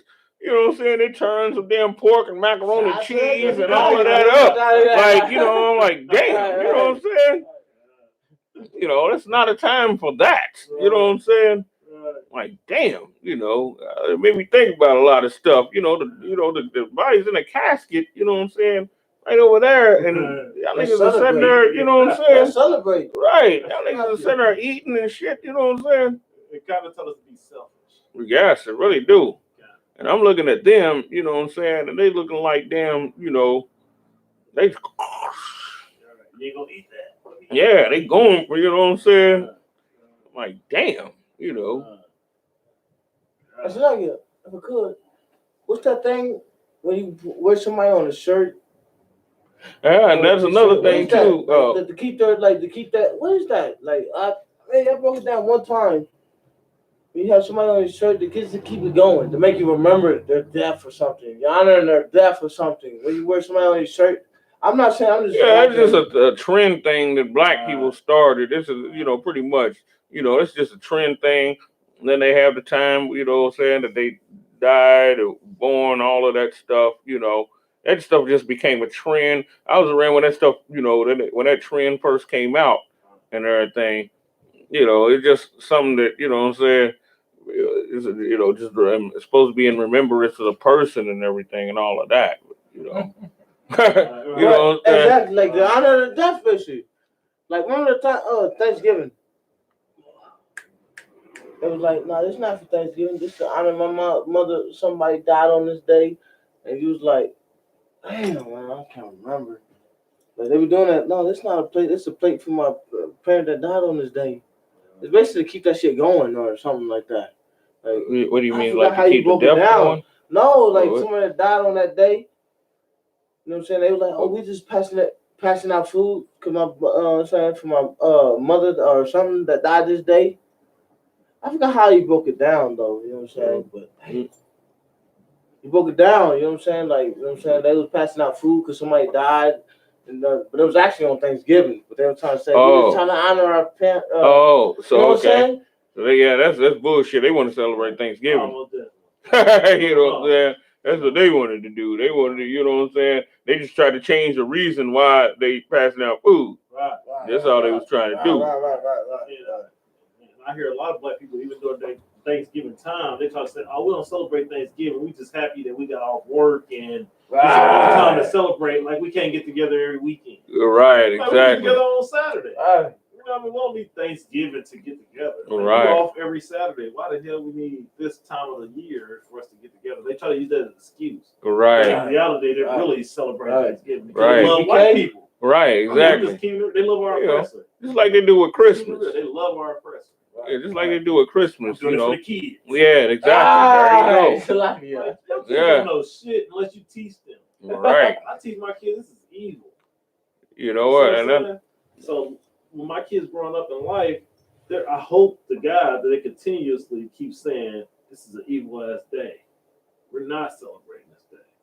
This is the day that we're gonna go do our own thing and not celebrate. You know what I mean? I try to teach my kids that. You know what I mean? Right. Like I feel like our people, and the thing that sucks about a lot of our people is that we know that this other nation don't mean us no good, but we're so conditioned to take on the beliefs and the feelings of them that we take it in. You know what I mean? I don't know if I'm saying that right. Yeah, I know exactly what you're talking about. Yes. And, you know, here's another thing, too. You know, we look at them as being so much greater than us, all of that. So we just pretty much kind of spiritually fall to what we view as being greater. Because, you know, mass majority of our people is just carnal like that. You know, we believe in only what we see. You know? Right. It hurts my heart, man. It hurts my heart to see it, man. So like even yesterday with Mother's Day, I swear to God, I had to get off Facebook because every other post is a Happy Mother's Day. It's like, y'all worshiping Satan so hard. I learned at a young age, my mom, she don't ever give me nothing for Mother's Day. I just told my mom, what was yesterday? Saturday? I told my mom it was Saturday. She said, nothing like Mother's Day. Straight up, I told my mom. You know what I'm saying? She's the one that got me over there. Hey, you better not ever give me nothing for Mother's Day. You know what I'm saying? Straight up. You know, we so brainwashed to believe that when my family know that I don't celebrate any white man holidays, they look at me crazy. That is crazy. You don't celebrate Christmas? White Santa coming down the chimney in the ghetto? Where the fuck is our chimney at? I mean, come on. Right. Mama, you going to work extra hours to go pay to buy us gifts, but you want me to celebrate this white Santa Claus? Right. What the fuck is wrong with us? I'm in straight Yeah. up, dog. You What know. is wrong with us? All right. That's Sorry about that. why we have to be separate from every other people.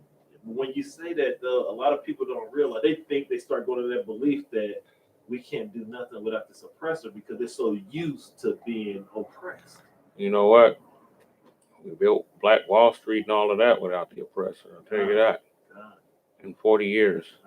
Rosewood. Yes, yeah. All of that stuff. And that stuff is amazing. Actually, that's record-breaking type of stuff. Because no other society was able to do nothing like that in such a short period of time. God. And then another reason black people don't realize that the way we get so disrespected by other nations is because how can you love the people that oppressed you? Here's the thing that they have to understand too. They understand, we have the whole world against us. God. That's another thing. No other race has that. too. Right. No other race has the whole world against them. God. Look at all the superpowers. Have you ever seen the clip where they talk about the 10 major superpowers on the earth? Yeah, I look at a lot of stuff like that, and all of these superpowers are totally against us and got their power behind slavery. God. Now, if you're a carnal man, you'll break to that. Right. You know what I'm saying? What choice? What other choice you got? Right. You know what I'm saying? You'll break. Right. Because when the whole world is against you, and you're only by yourself like that, I mean, how can you not break? Even your own is not with you. Even the way that our people think that we're Africans and we worship these Africans that don't do nothing for us. You know what I mean? Right. They don't stick a hand out and say, okay, we sold you to these people. This is what you've been through. Here's a help. But they still think we them. And these people disrespect us so much. But we just so quick to cling on to another nation that it's horrible. It sucks. Like we just can't be our own people, our own identity, and know that they can come up like we're the greatest people on the fucking earth. That's the reason why the ISUPK is needed to be the mean dudes that actually make us that. Right. The people that stand up. You know what I'm saying? We're like the ox gold. You know what I'm saying? The ox gold is what it is the stick that a lot of times it might have a ball at the end of it. And oxen go through and they want to go astray and this and that, and he pokes them in their side. So I got a question online. Oh, come. Hopkinsville, KY, Israelites asks, Slacker, sir, can I get a breakdown on Romans 10, 4 through 10? Okay, let's get it.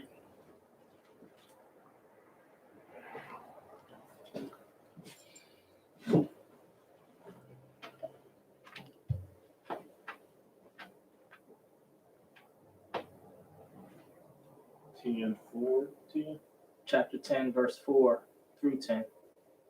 That's a lot.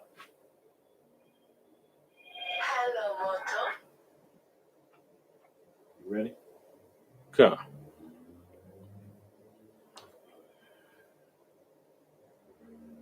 All right.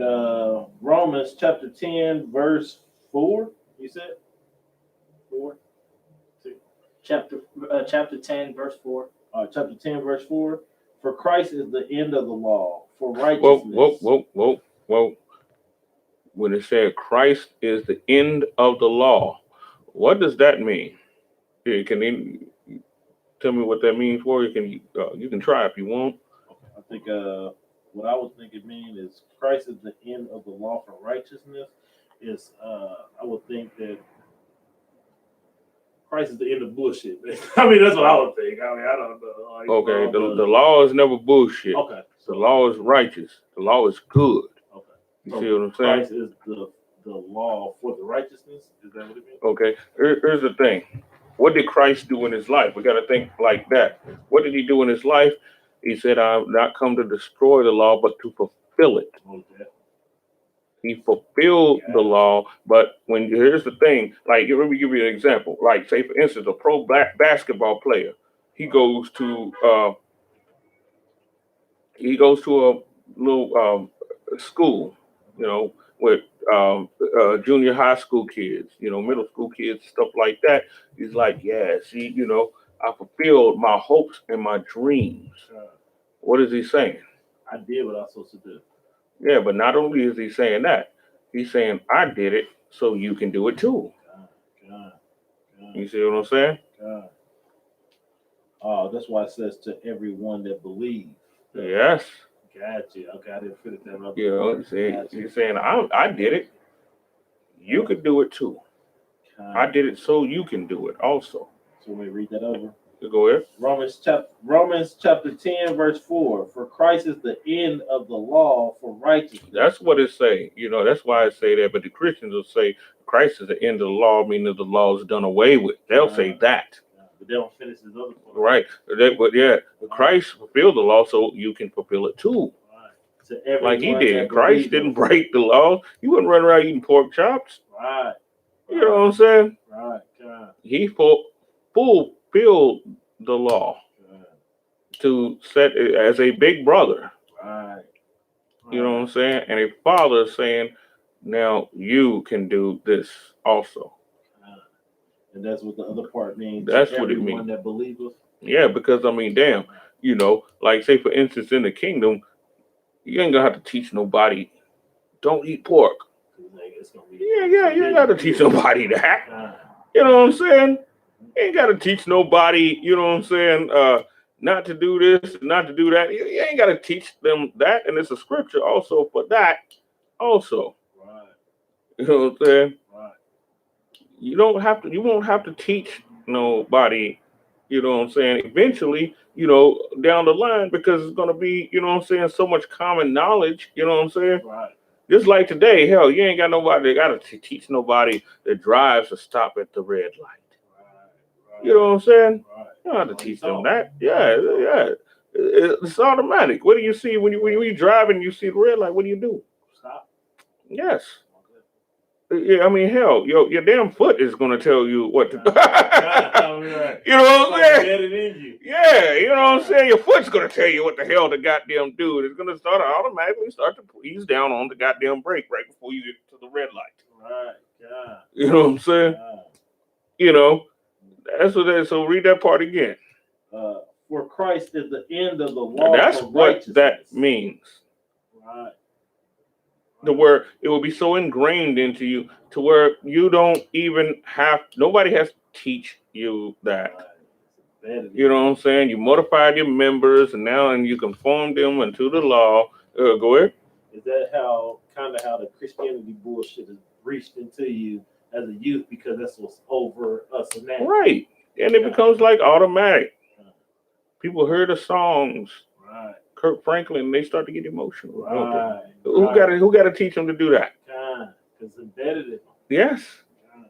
So now, when the law is embedded in you, what that mean? Ain't nobody got to teach you how to be. Ain't nobody got to teach you nothing. Yes. Because it's embedded in you. Right. You know, if you Black, Latino, Native American, this is what you're supposed to do. Yes. Because your daddy taught you this, because you have one in your life. Right. Now, what did the Apostle Paul say? He said a very interesting thing. He said he served the Lord from his father's loins. Remember that? You ran across that scripture? What that mean? Well, from his father's loins? Oh, from his daddy, from his sperm. Yeah. From daddy's sperm. So basically, from the time my daddy impregnated my mama, I already knew the law, because my daddy was embedded. It's already embedded in me. Yes, and when he had the incident with Christ, that shined the whole light on everything he ever learned in his whole life. Right.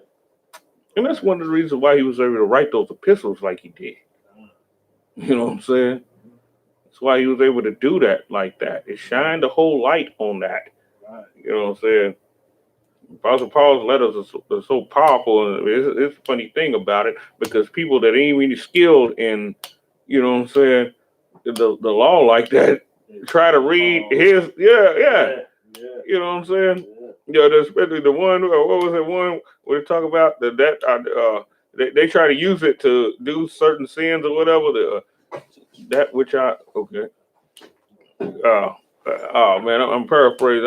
Hell, I can't even think of it right now. But they try to use it. You know, they try to take pieces out of Paul, but then they hate it when you say, "I suffer a woman not to teach." Though, All right. they hate that. You know what I'm saying? When he said that, when they act like he was drunk or something. You know what I'm saying? All right. You know, but when it comes to the other things, you know what I'm saying? They're like, see, look, you know, Paul said that they, you know, Apostle Paul's mind was deeply embedded in the law. And when, you know, when he had an encounter with Christ, that just shined a light on everything. And his letters is definitely to be respected. You know, no doubt. Because he says some very difficult stuff in there. Any other questions? No, I have no question on no more questions besides that.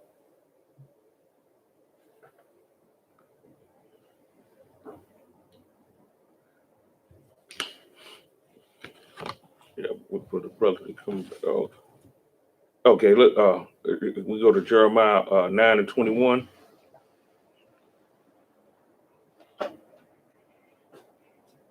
Jeremiah chapter 9, verse 21. For death is come up into our windows. I said death has come up into our windows. Now think about this for a second. It was a child I just seen on Facebook.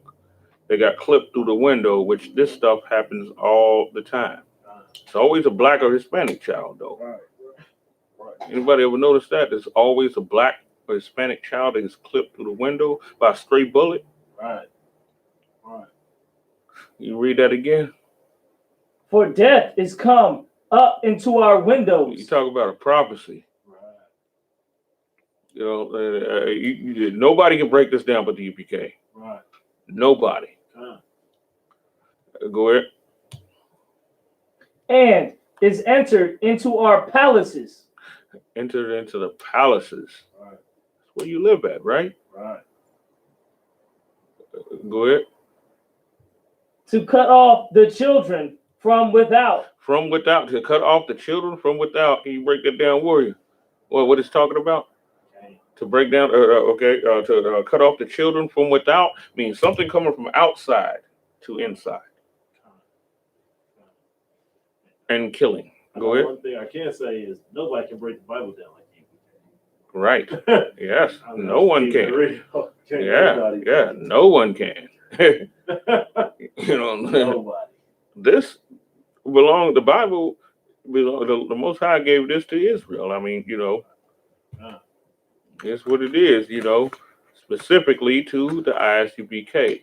You know, people went off and become bastardizations and all of that, and went and did whatever. This was given to us. Read that again. Verse 21. For death is come up into our windows, and is entered into our palaces, to cut off the children from without. To cut off. What does it mean to cut off the children from without?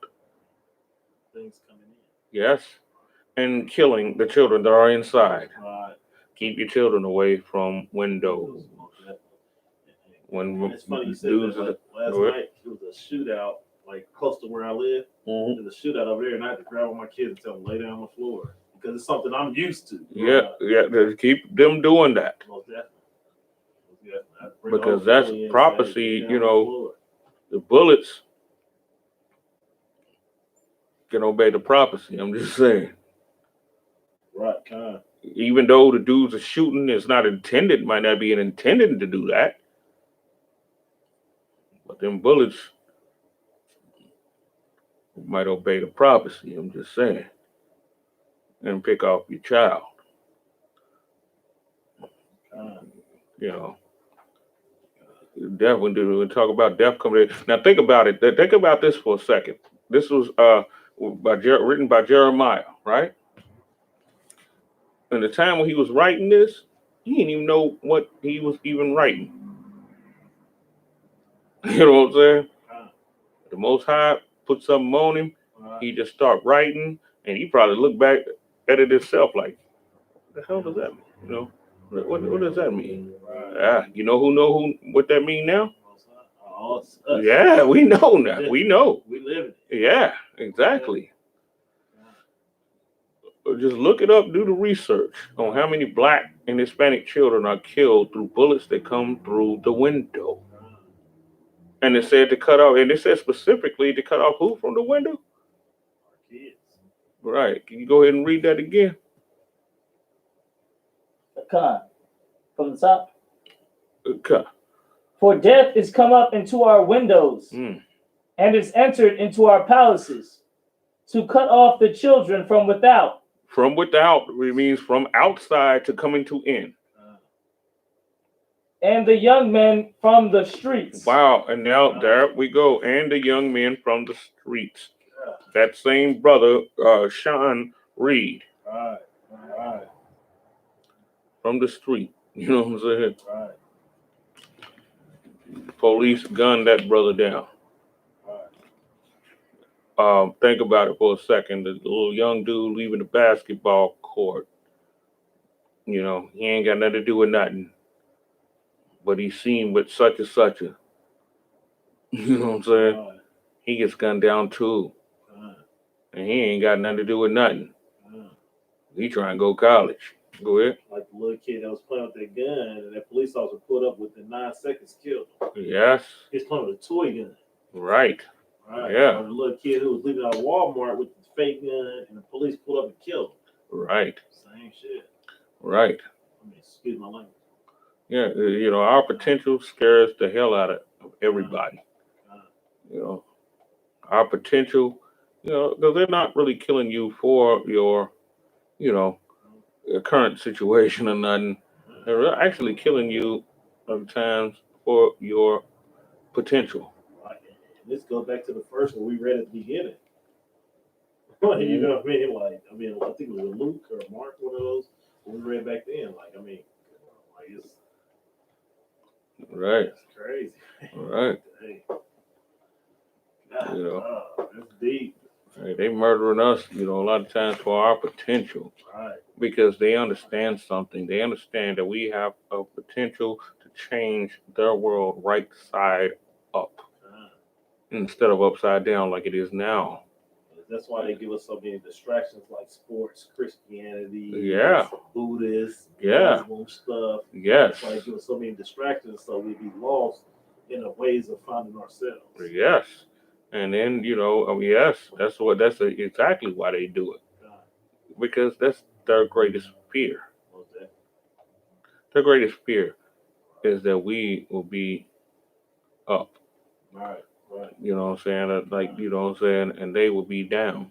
That's their greatest fear right there. So what they got to do with you, right? It's like the Dark Ages before the Renaissance.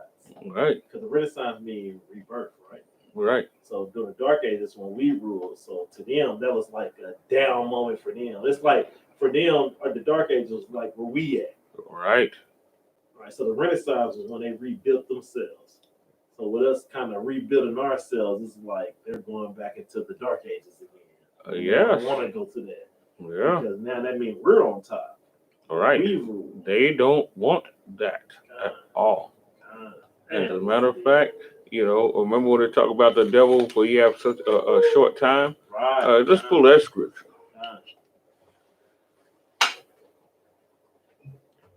They understand that their time is short. So they sitting back thinking about all the things they can do. You know what I'm saying? So Revelations. I think chapter 12. That's the last chapter, right? Revelations chapter 12. What verse?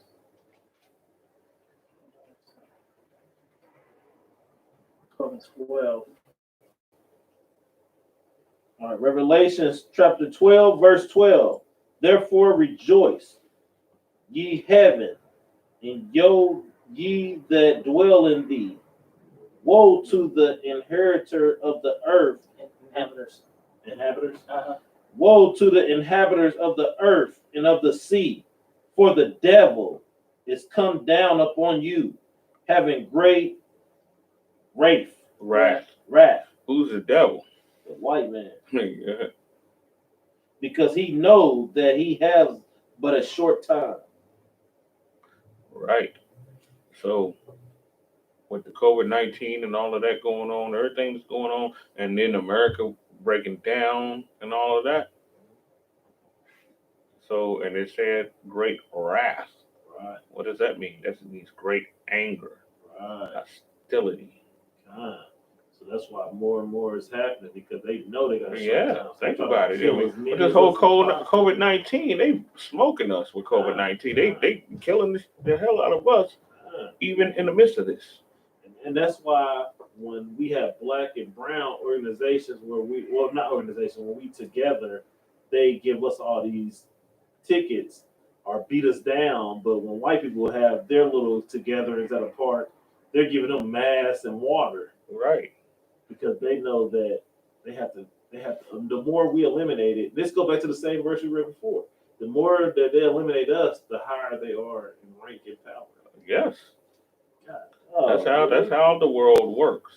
If more black people read the Bible through More black people don't want to believe that. That's the thing about it. Right. Black people don't want to believe that. Yeah, because we so oppressed and Right. we so suckers to believe that every nation, God love everybody, but it don't. Nowhere can they show us this. Right.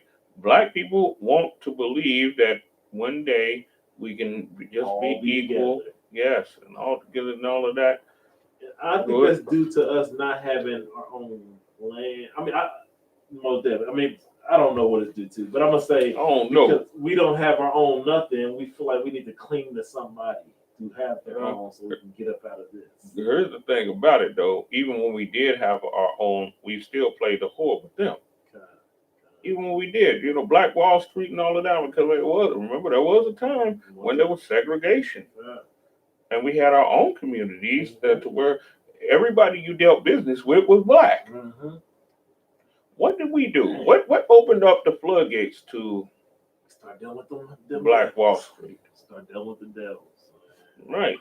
We start to incorporate them. We start to, and then not only that, wanted to go to them. We wanted to go where they were at, and then invite them where we were at. Can we just say our forefathers were suckers, man? Yes, they were. I mean, come on. Man. That's what opened up, so we can just get took over like that. That's why it's so hard for me to respect some of the older guys over us because they still see it like that. Even though they living in the hell they living in, they still feel like and believe that we're supposed to be mixed and mingled. Like they feel like diversity is everything, and it's not. Well, here's the thing: who were they taught that by? I mean, our oppressors. Yes, not only that, but their mothers and fathers and all of that were. I mean, what they really didn't. A lot of them really didn't. Kind of didn't have a fighting chance. You know what I'm saying? I mean, you got an older black man, he think, this way. An older black woman, she think that way or whatever. I mean, some of the times, I mean, damn, they really went out because their parents were like that too. Right. Suckers. Yes. I hate to say it in that way, but yes. Yeah, that's how they were. Yeah. They were like that. Most people learn from Big Mama. I mean, let's just keep it real. Mm-hmm. You know what I mean? Most of the young guys who believe in the God love everybody, you learn from your grandma. Right. You know what I mean? Or your mama. You know what I mean? Your father didn't tell you this because he over there destroyed. Right. You know what I mean? And even if he didn't believe in that there was a white Jesus, he's been torn down for that. Like, let him come and say, Jesus ain't white, he black, and blase, blase, blase. Everybody's going to beat him down in our community. That sucks, man. Yeah. I mean, that's just conditioning. This Bible real, boy. Yeah, that's conditioning right there. I mean, look what happened during the time of Moses. I mean, during the time of Moses, when the two brothers was fighting and everything, and Moses come up, break them up and all of that. Right. What did they say? Who made you a judge over us? We would have never said it to the Egyptian. Right. We was waiting on the goddamn police to come up. and then things would have been, you know. But you got this Negro come up, even though he was in the house of Pharaoh. Right. You know what I'm saying? President, Right, and they already knew who Moses was. They knew he wasn't no Egyptian, even though, you know, he looked, you know, like them and shit. You know, he was dark skinned and, you know what I'm saying, and all of that looked like them and everything. But at the same time, they already knew who he was. You know what I'm saying? And then they said, you know, who made you a judge or a ruler over us? They wouldn't have never asked the Egyptian cop that. Oh, God. Like they want as a devil today. Right. They give him straight respect. Right. You know, a cop come up, you know, anybody gonna sit there and say, who the hell made you? You know, no, they already know, and they just bow down. They're not gonna say, only God can judge me. Right, right, yeah, they ain't gonna say that at all. You know, they would have knew straight out he had the power to judge them. That was the Egyptian. They knew Moses. Right. You know what I'm saying? That's right. That's the reason why, you know, Pharaoh's daughter sent him to, you know, his mother to be weaned, you know, so he can drink the titty milk of her.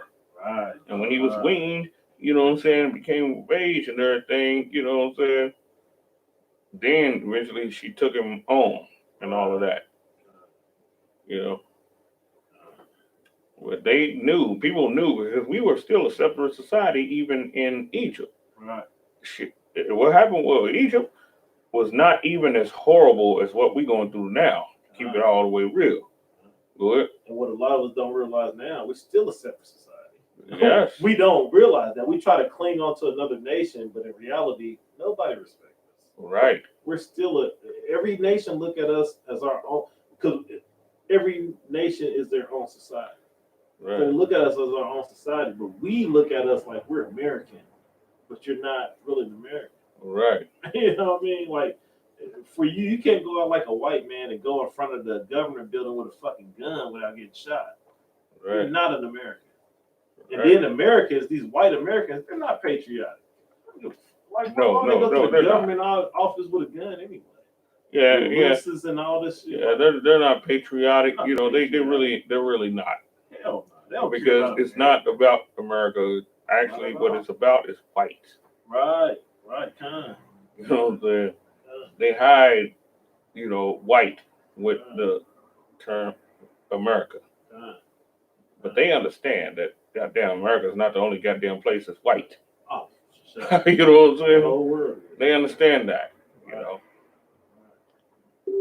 So they only play that garbage, you know, so that we would, you know, fall into it. right.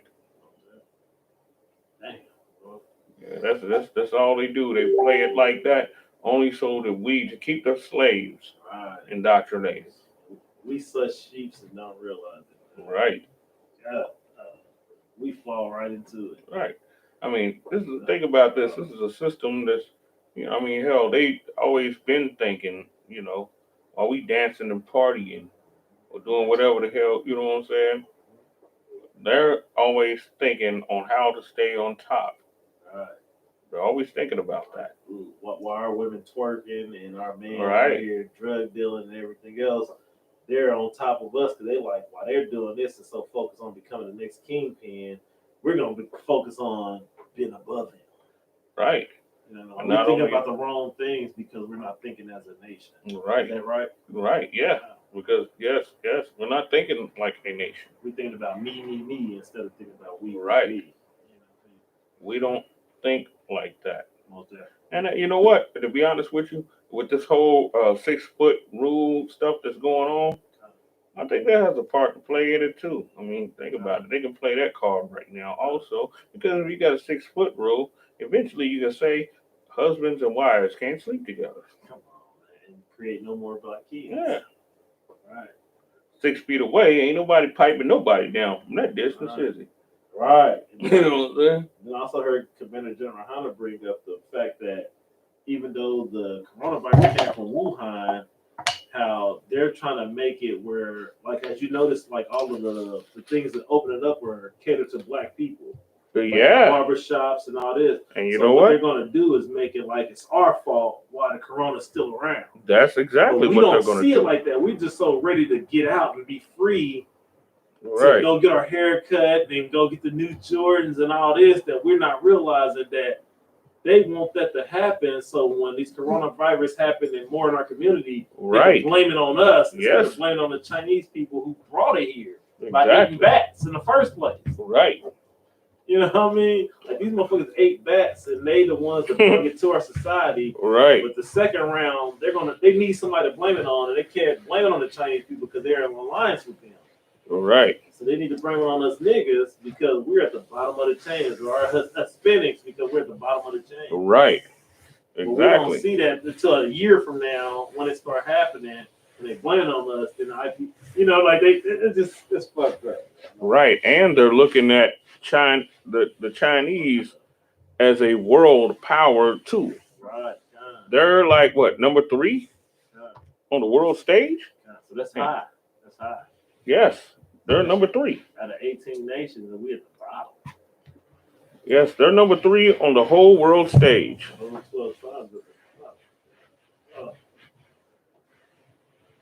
Yes, they're the third superpower. You got America, and then Russia, then China. China's right after that. So they can't put no blame on them. Right. Because they bring too much money into this nation. Like Not just money. The white man, he's not really worried about a whole lot about money like that. He's worried about who has the power to hurt him. And China got it. He's a scary bastard. Yes, China got that. Russia, hell, they've been beefing with Russia since the goddamn 80s. Oh, God, that's when the internet started. Right, you know what I'm saying? Right. So, they have the power to hurt them, and they're separate from them. They do business with them.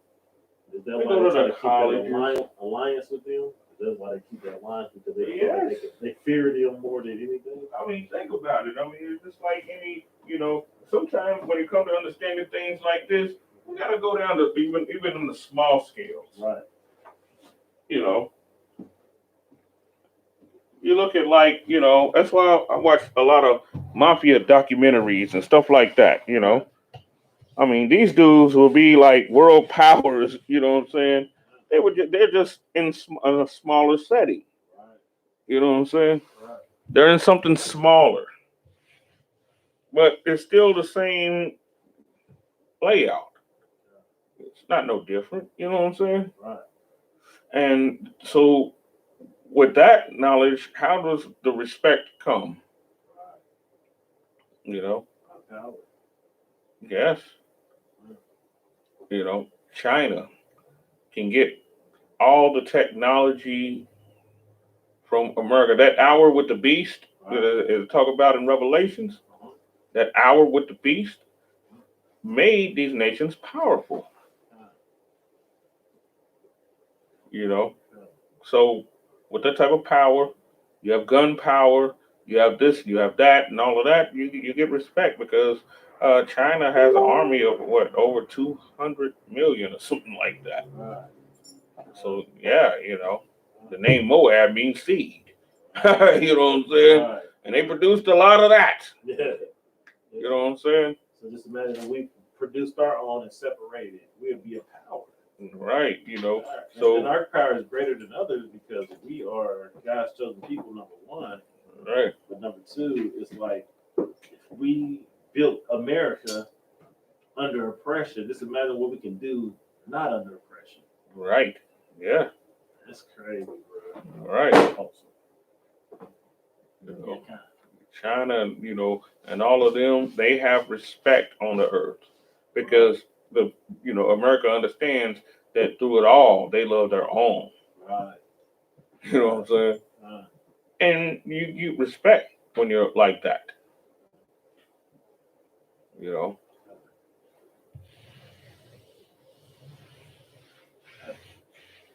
My bad for taking up all that time. Yeah, no, it's cool, boy. I'm learning. I'm sorry.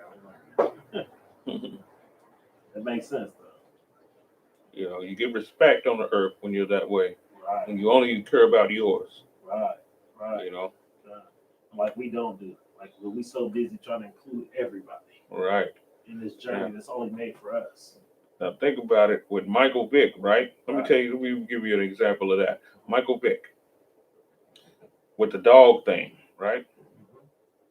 Now, just imagine. Now, just think about the dog festival that they have over in China, Right. where they're slaughtering thousands upon thousands upon thousands of Eating dogs. Yes. What America doing about that? They little dogs so goddamn much, right? Why ain't they doing that? They don't give a fuck. Nah, it's not that they don't give a fuck. They're That's scared power. Oh, gotcha. because they like, China is the number 3 power in the world. They That's can, pretty high. they can hurt us. That's like in the top 5. Yes. So they're like, we can do something to them, but they can hurt us. So now it's time for a peace agreement, right? Right. Is that like the same example as when them people beat up that Chinese man on the airplane and he got rewarded like $1 million? Let that happen to a Negro. Exactly. Right. Right. Yes. Damn. Because see, once you do something to them, that's why police don't shoot Chinese people. Right. Or Arabs or any of that. Or Africans. Yes, or Africans. Right. Any of that. You know why? Because they have representatives that will represent them in their countries and be like, hey, what is going on? Why are you killing our people? Ain't got nobody caring. Ain't nobody doing that for us. Our leaders are They murdering us every goddamn day. Ain't no goddamn Africans being like, hey, America, what the hell y'all doing? They understand something. They understand. But let some fucking Nigerian or some goddamn Sudanese or something like that, Ethiopian, Eritrean, whatever the fuck the goddamn case is, let them start to murder them. Right. It'll be all out war. Yes, they're going to be giving America a call first. What are y'all doing? Right. What are y'all doing to our people? You know what I'm saying? Yes. Right. They understand that we're not the same fucking people. Right. They understand that. They know it. Right. We just need to wake up to we're not the same. We're not American. Nope. Yes. We need to learn to be about us. Right. Hell with that shit. I think our people fail to realize they think just because we're from the soil that they think we're the same, and no other people think like that. Like a Chinese can be a Chinese American, but he's still Chinese first. Man, all man was created from the dust. Right. So we can't use that commonality right there, and that's what they don't understand too. Every goddamn people come from the soil. Right. You know what I'm saying? Every people come from Adam. You know what I'm saying? Right. And Eve and everybody that walks the face of the earth today. But here's the thing: the Most High split things up for a reason. Like you know what I'm saying? Yes. Yes. Yeah, all of those were descendants of, Adam and Eve also, right? And the Most High confused the tongues. They were already different people, you know what I'm saying? They were speaking the same language at first. The Most High hit them with, confusion and split up the tongues. What did they do? They broke into families. Obviously, that was his will. That's what he wanted, right? Obviously, that's what he wanted. Right. And yes, and he gave us all different lands. He gave us all that. It's a reason why he did that. White man, if he was integrating then the shit, he would have every goddamn land over in the fucking Middle East, wouldn't he? You know what I'm saying? Right. And you wouldn't have nothing. Right. It's like, it's like what's going on here. Man, it just sucks because it's such a foolish nation over us, man. It's like, yeah. Come on. But we love they dirty draws, man. It's like, it is so hard to break Black people who are so under the spell away from their slave owners. Right. Like, they love them to death. They love them like it's a family member. Right. This person been oppressing you, using you from day one. You know what I mean? Even when a white person try to get cool with me, I'm like, what do you feel like you can get from me? Right. So I have to look at myself like, what do he see in me that he feel like he can get over on me that I can use for myself? You see what I'm saying? Like Right. that's my mindset. That's Right. my mindset. Like, what is he trying to? Why is he trying to get so cool with me? What did he see in me that I feel like I can use to benefit my own goddamn family? Right. Why does the devil want to be cool? Because he always got an ulterior motive. Yes. Because he's not trying to be your friend for the sake of being your friend. Right. He's trying to, like most devils are trying to get cool with me. They try to get cool with me because they see that I'm good at real estate. So it's like, okay, this brother know how to buy properties. He know how to do this. He know how to mix and mingle. They trying to get the knowledge out of your head. So what is real he trying to quick. get from me? Yeah, And I can just use to benefit my own goddamn self. Nah, Yeah, I know you don't want to be my friend because of you just want to be my goddamn friend. Nah, he trying to sap your brain. Right. You know what I'm saying? So that's why I always try to see when I see a devil trying to get close to me. I'm like, what do he see that I can use for my own good? Right. You feel me? Because like I know that, God blessed each nation with a different thing. And these devils, they've been blessed with making money and all this other shit, whatever. They was blessed with the sword. With the sword, all this stuff. So No, like, they wasn't blessed with They wasn't blessed with they wasn't blessed with making money. They was blessed with the sword. Most definitely. And the man that got the power of the sword, people gonna give them money. You know what I'm saying? You're scared of your life. Yes. You know what I'm saying? That's what's gonna happen. Either you can take what you want, or out of fear that you will take what you want, people will give things to you. That's what it is. They ain't no goddamn money geniuses or nothing like that. You know what I'm saying? They ain't anything like that. They're not no geniuses in that way. They're just blessed with the power of the sword because they're the carnal man on the earth. But Jacob and Esau, let me let you know something. Jacob and Esau represented the flesh. That's what his purpose was on the earth. Flesh, carnality, all of that. Everything that man would be without the Most High. He embodied that. And so do his children. Yes. Jacob represented the spirit. It's two different things. Two different sides of one man. Two different sides of Isaac. You see what I'm saying? Mm-hmm. Those children were born, you know what I'm saying, from the same, came from the same loins. You know what I'm saying? Two different eggs got fertilized in Rebecca.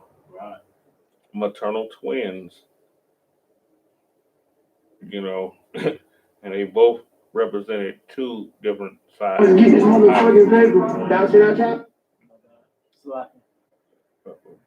Yeah, they represented two different sides of Isaac, two different, you know what I'm saying? Even though Isaac was a righteous man. But like all men, he has flaws, and stuff like that. He loved, who did he love?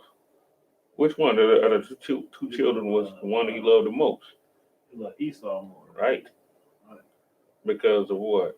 Because he was able to go out and hunt. Yeah. Bring back his. That's because he ate of his venison. You know what I'm saying? And think about it. Now think about this for a second. Put yourself in that time frame, right? And during the time when Jacob and Esau was little boys and growing up, who would Isaac brag about? If Esau, because he'd go out and hunt his food and go out and bring this in, and he was good at that. He was a good hunting. Yeah. You know what I mean? Right. If I'm hungry, you can bring me that rabbit stew or this. You bring that, Isaac loved to eat, you know what I'm saying? He loved that venison there, he loved to eat. Right. You know what I'm saying? Now think about this for a second.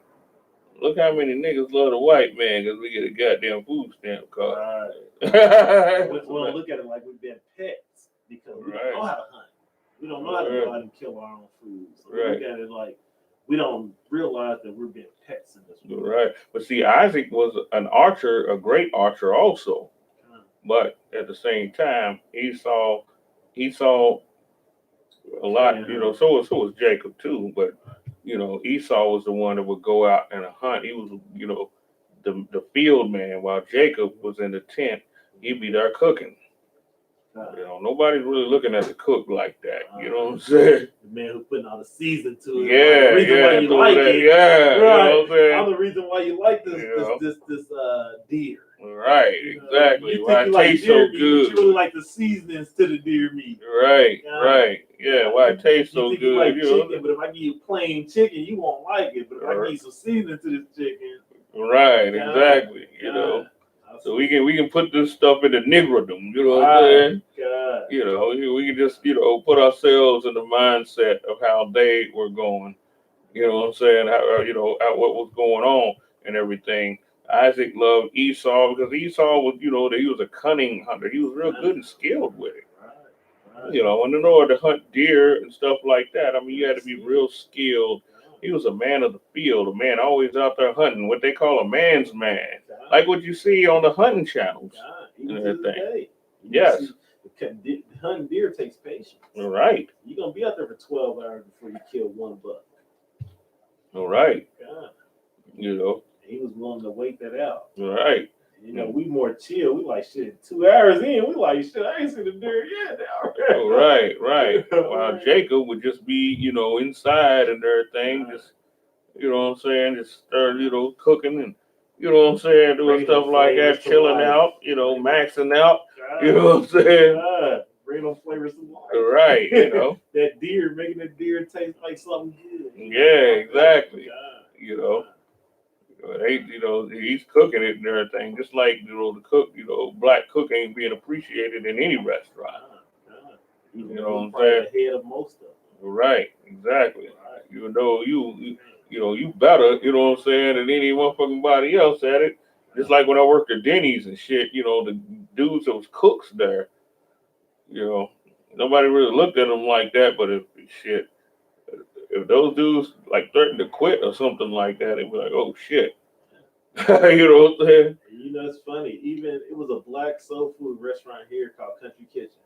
One of the main. Damn, really? They had a country kitchen here? Country Kitchen over there on 16th and College, right? They had one of those in Louisville. College, right? Right. So the woman who died a long time ago, she quit. Either she quit or she died. When she left, the food wasn't as good as it was back then when she was there, and they kind of lost business. It's the same today. Right. Related to that, you know what I mean? Like, we bring the soul to shit. Right. Like, you know, we add extra seasonings in there that motherfuckers be like, God damn, this. I'm sorry, Professor, but they be like, damn, this is great. You know what I mean? But then you bring a new cook in, and let's say you're not experienced to the seasoning and the crowd that I brung in. This old crowd gonna wear off because you're not putting as much seasoning and salt on there as I am. You know what I mean? You're not putting the extra flavor in there like I am. You're not cooking the extra 3, 4, 5 minutes like I am. You know what I mean? Right. Like, you going strictly by the book, and the book wouldn't work. You know what I mean? This lady is why everybody's coming, because she didn't go by the book. She went by how she eats or how she know her kids eat. Right. You know what I mean? Like, yeah, she put real taste to it. Like real, you know, there was a connection between the way she eat and what she's cooking for everybody else. You know what I'm saying? Which shows care. You know what I'm saying? You know, it shows, you know, some care on her part. I was just talking to somebody about this just the other day. You know, we used to have certain little, you know, businesses and everything, you know, in the black community back when I was like, you know, 12, 13, 14 years old and everything. There was a few black owned, you know, places that sold chicken and stuff like that. And you could just tell the care that they put into it because the shit was fucking good. I mean, it was super fucking good. Everything wasn't just about making money. I remember we used to get a motherfucking Franklin special and shit. We used to be able to get, you know, this place called Urban's. It was a store. It wasn't no chicken place or nothing. It was just a regular store, but they still cooked chicken and shit. You used to be able to get 20 wings for $5.20. Imagine that. And them goddamn wings was dope. I'm dead serious. The hot sauce is drenched in all types of hot sauce. That's one thing they love to do. They love to drench it in hot sauce and shit like that. $5.20. That's crazy. You know what I'm saying? And there was another dude that owned Key Stop. You know, he bought into a little franchise, a Kingstop, and bought one of them stores. His name was Mr. Franklin. Shit. You can get a motherfucking leg, thigh, and some wedges with a biscuit for $1.89. That's ridiculous. And that shit was far. Feed you and two other people. Right, that's what I was saying, you know. Shit. That's when we cared about each other. Yeah. You know, it's also a pride, what they call a pride of ownership. You know, you want to make sure your quality is good. You know what I'm saying?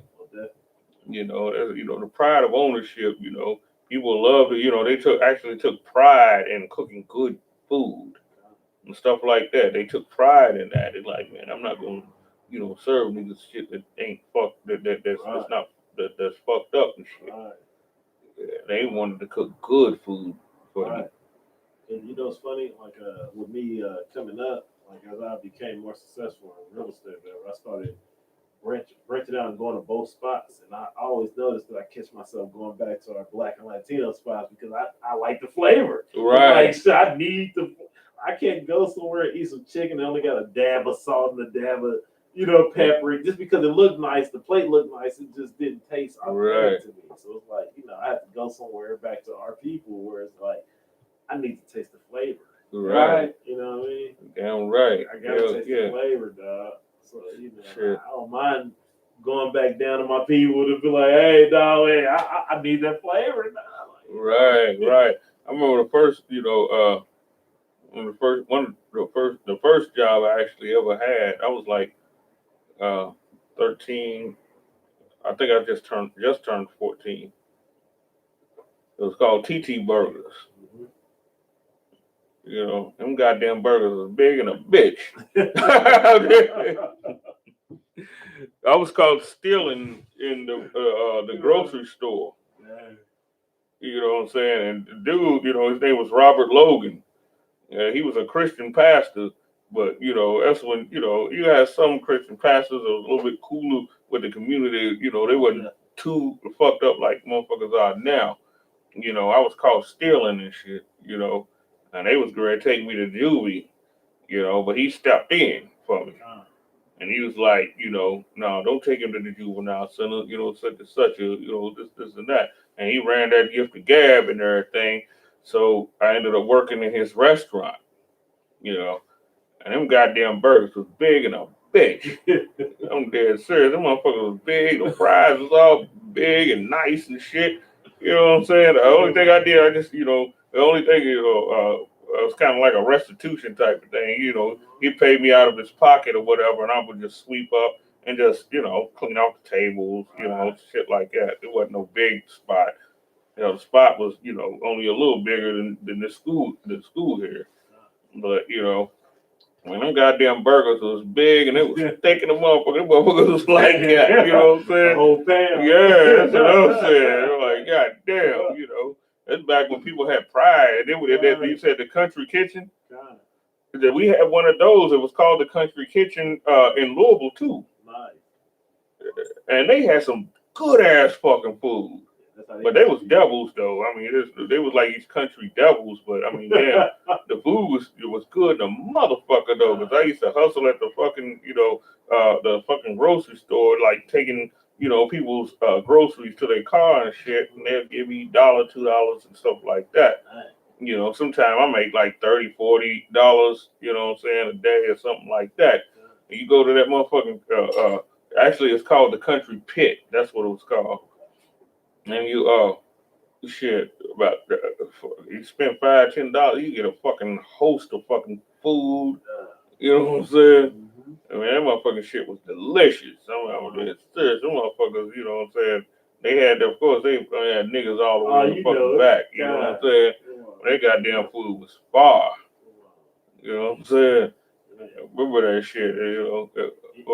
Anytime they want to cater to us, they always hire Latinos and blacks. Yes, they always do. Yes. They need us. Because if they hire all whites, we're not going to eat that shit.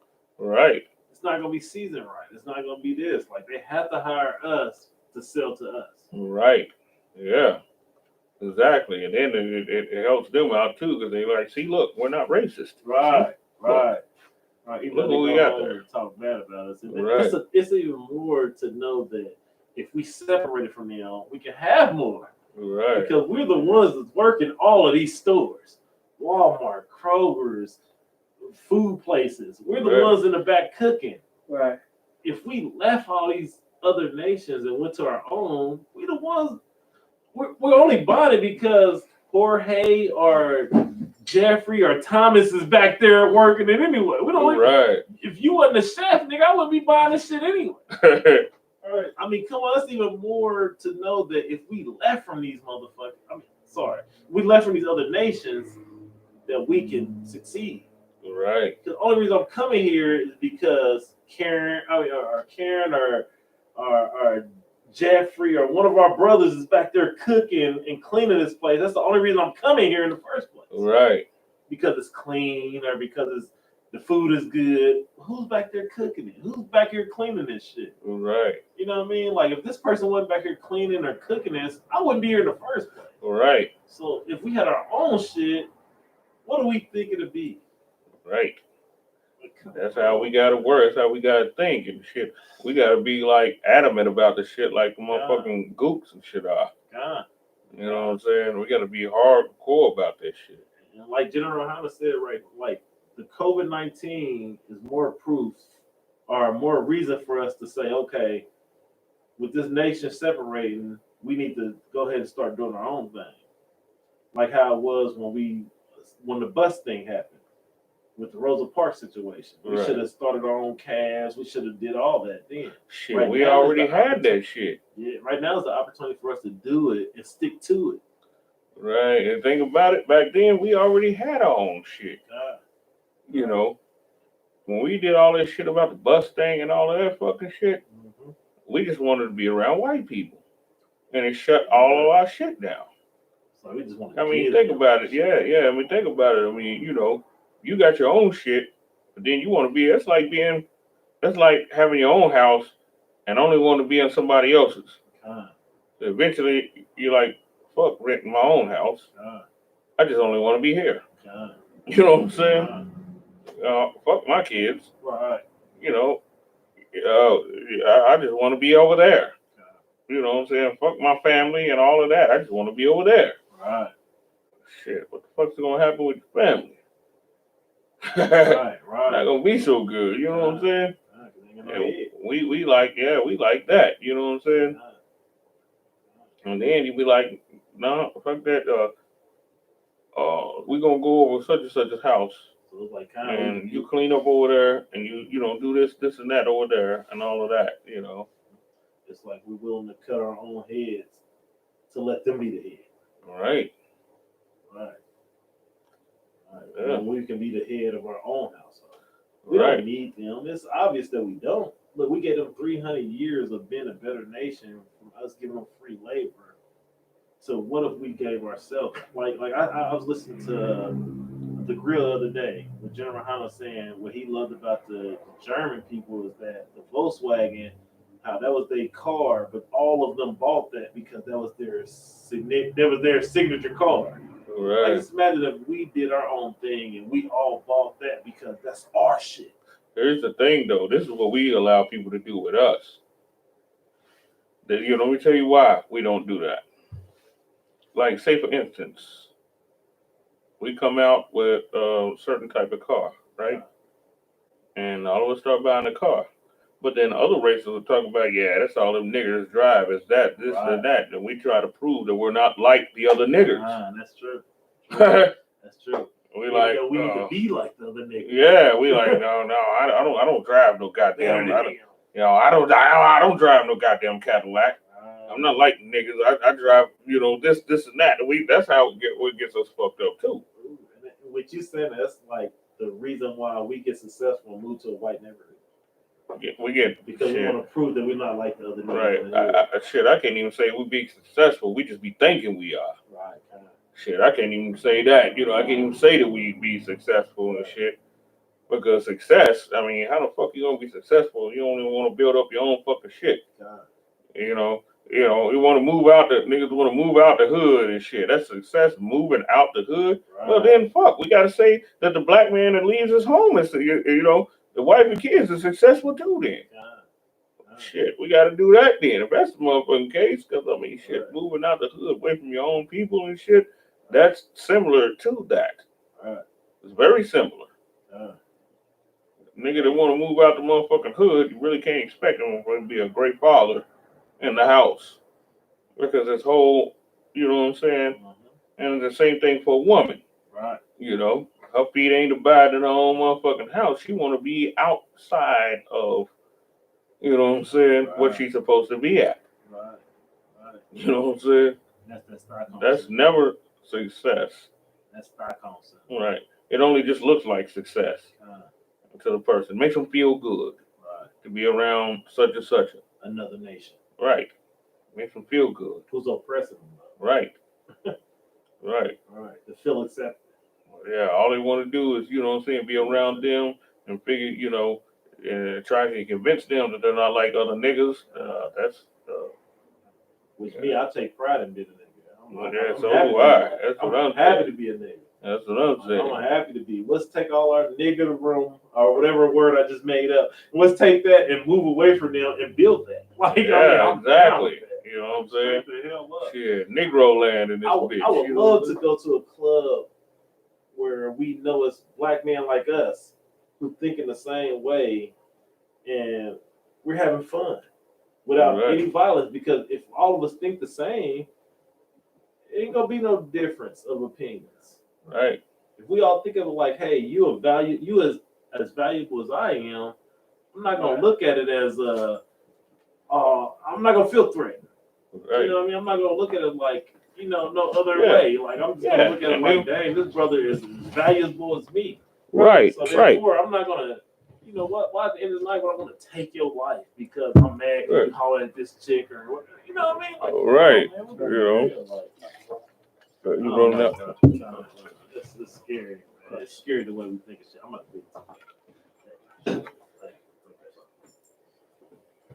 gonna leave this here. Well, I see that, bro. Oh. Seriously. Cut that off. How you want to do it? We still going live? It's still live on YouTube. Facebook had the phone died. Oh, okay. About 20 Okay. minutes ago. You want this? But yeah, I mean, shit. Yeah, that's good. Just one. Yeah, well, yeah, I just cut it off. This is trash can right there. Back there? Yeah, it's a trash can right there. Okay, bro. Let me just cook it. Shit, I think I'm gonna do the Lord's Prayer. I'm sorry for asking so many questions and talking so much. No, I that's mean, cool. seriously, It's man. cool. I mean, just, A lot of people's being edified like, behind the it's questions and just- stuff it's like that sickening the too. way we think. We just feel like we're. Yeah, I'm I just feel gonna like drop black the people Lord's feel like that prayer we're right so quick. beneath every nation, and that's our mindset. Right, right. That's And we feel like we got to keep our. ourselves there instead of looking at it like we're better than them. Like, we built a great nation without us being on top. Imagine us being on top. Imagine a nation we could build with us being on top and us Right. taking the same mentality like, hey, we built a great nation with us not being on top. Right. Imagine us being on top, and imagine the nation that we will build with us following Christ. Look, yeah, right. Look, Like, I mean, like look what we was able to do in about 40 years, approximately 40 years, with the whole Black Wall Street thing. It wasn't just Black Wall Street; it was just one of the most famous of them. all this. Right. You know? If I could, down to all the black colleges you see now, it was started right after slavery. Right? They showed all the it black was. colleges. Like we ain't even started none recently. They all started right after slavery, and then they just been sitting since then. Right. We ain't started none after that. But shit, when we was on our own, shit, we just quickly built up. Right. Right. And these weren't just regular colleges; these was prestigious colleges. These were the top of the line type stuff.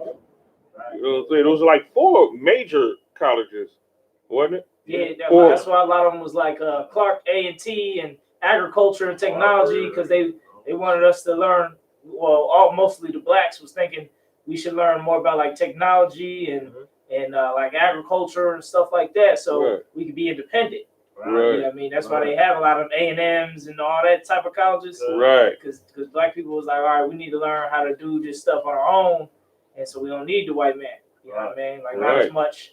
We ain't have as much like philosophy and conceptual arts and stuff like that. We was on the stuff to build it. Right. I mean, we already knew. We need to build our own. Build our own farms and buildings and warehouses and all that. That's why them technology colleges, they still big now.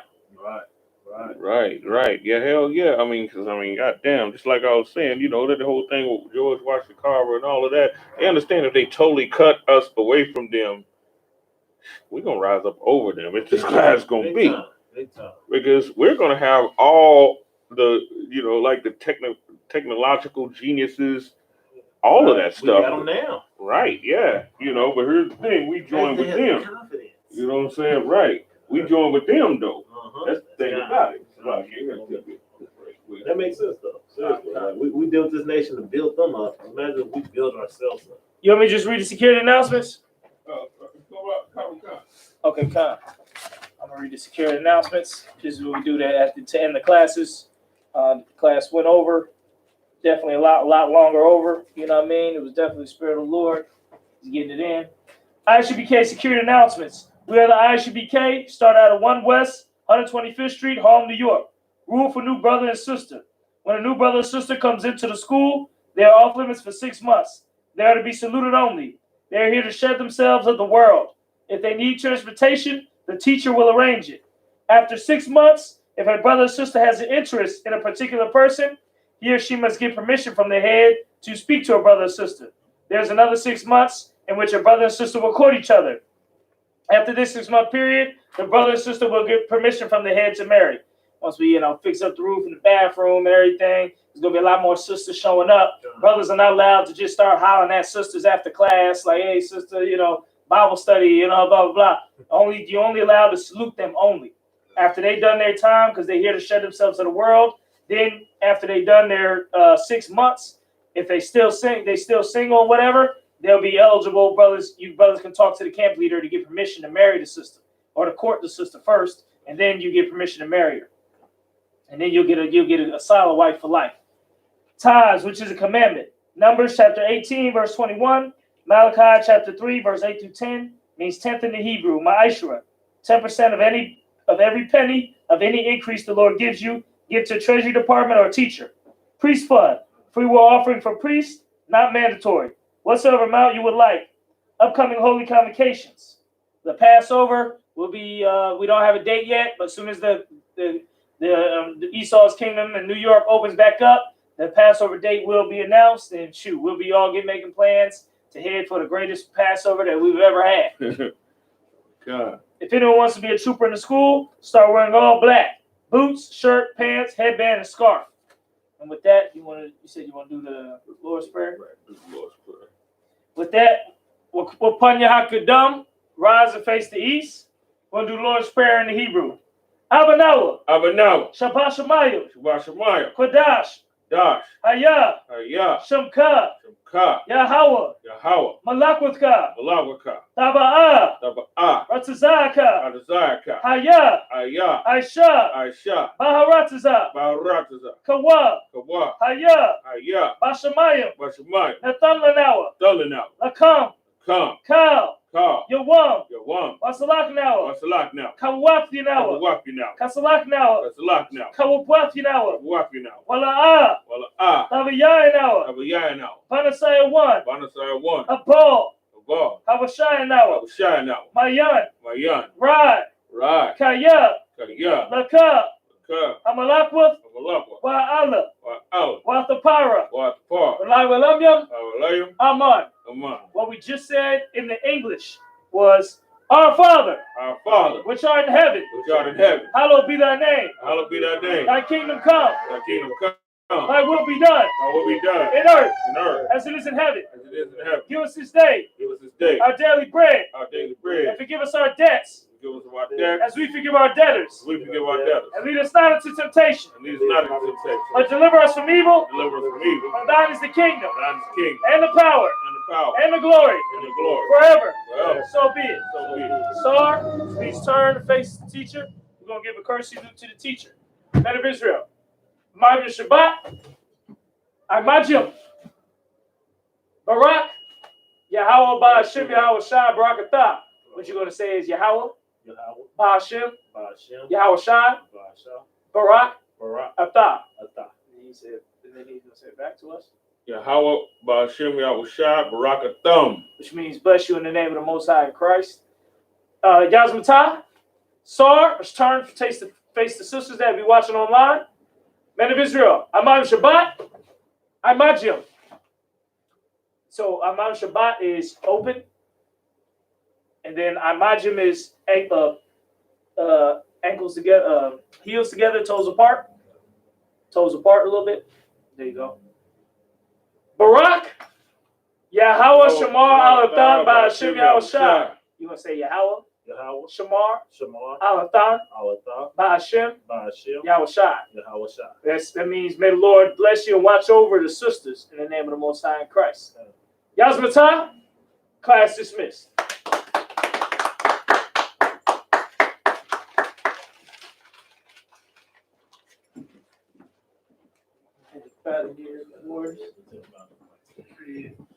Get to my red.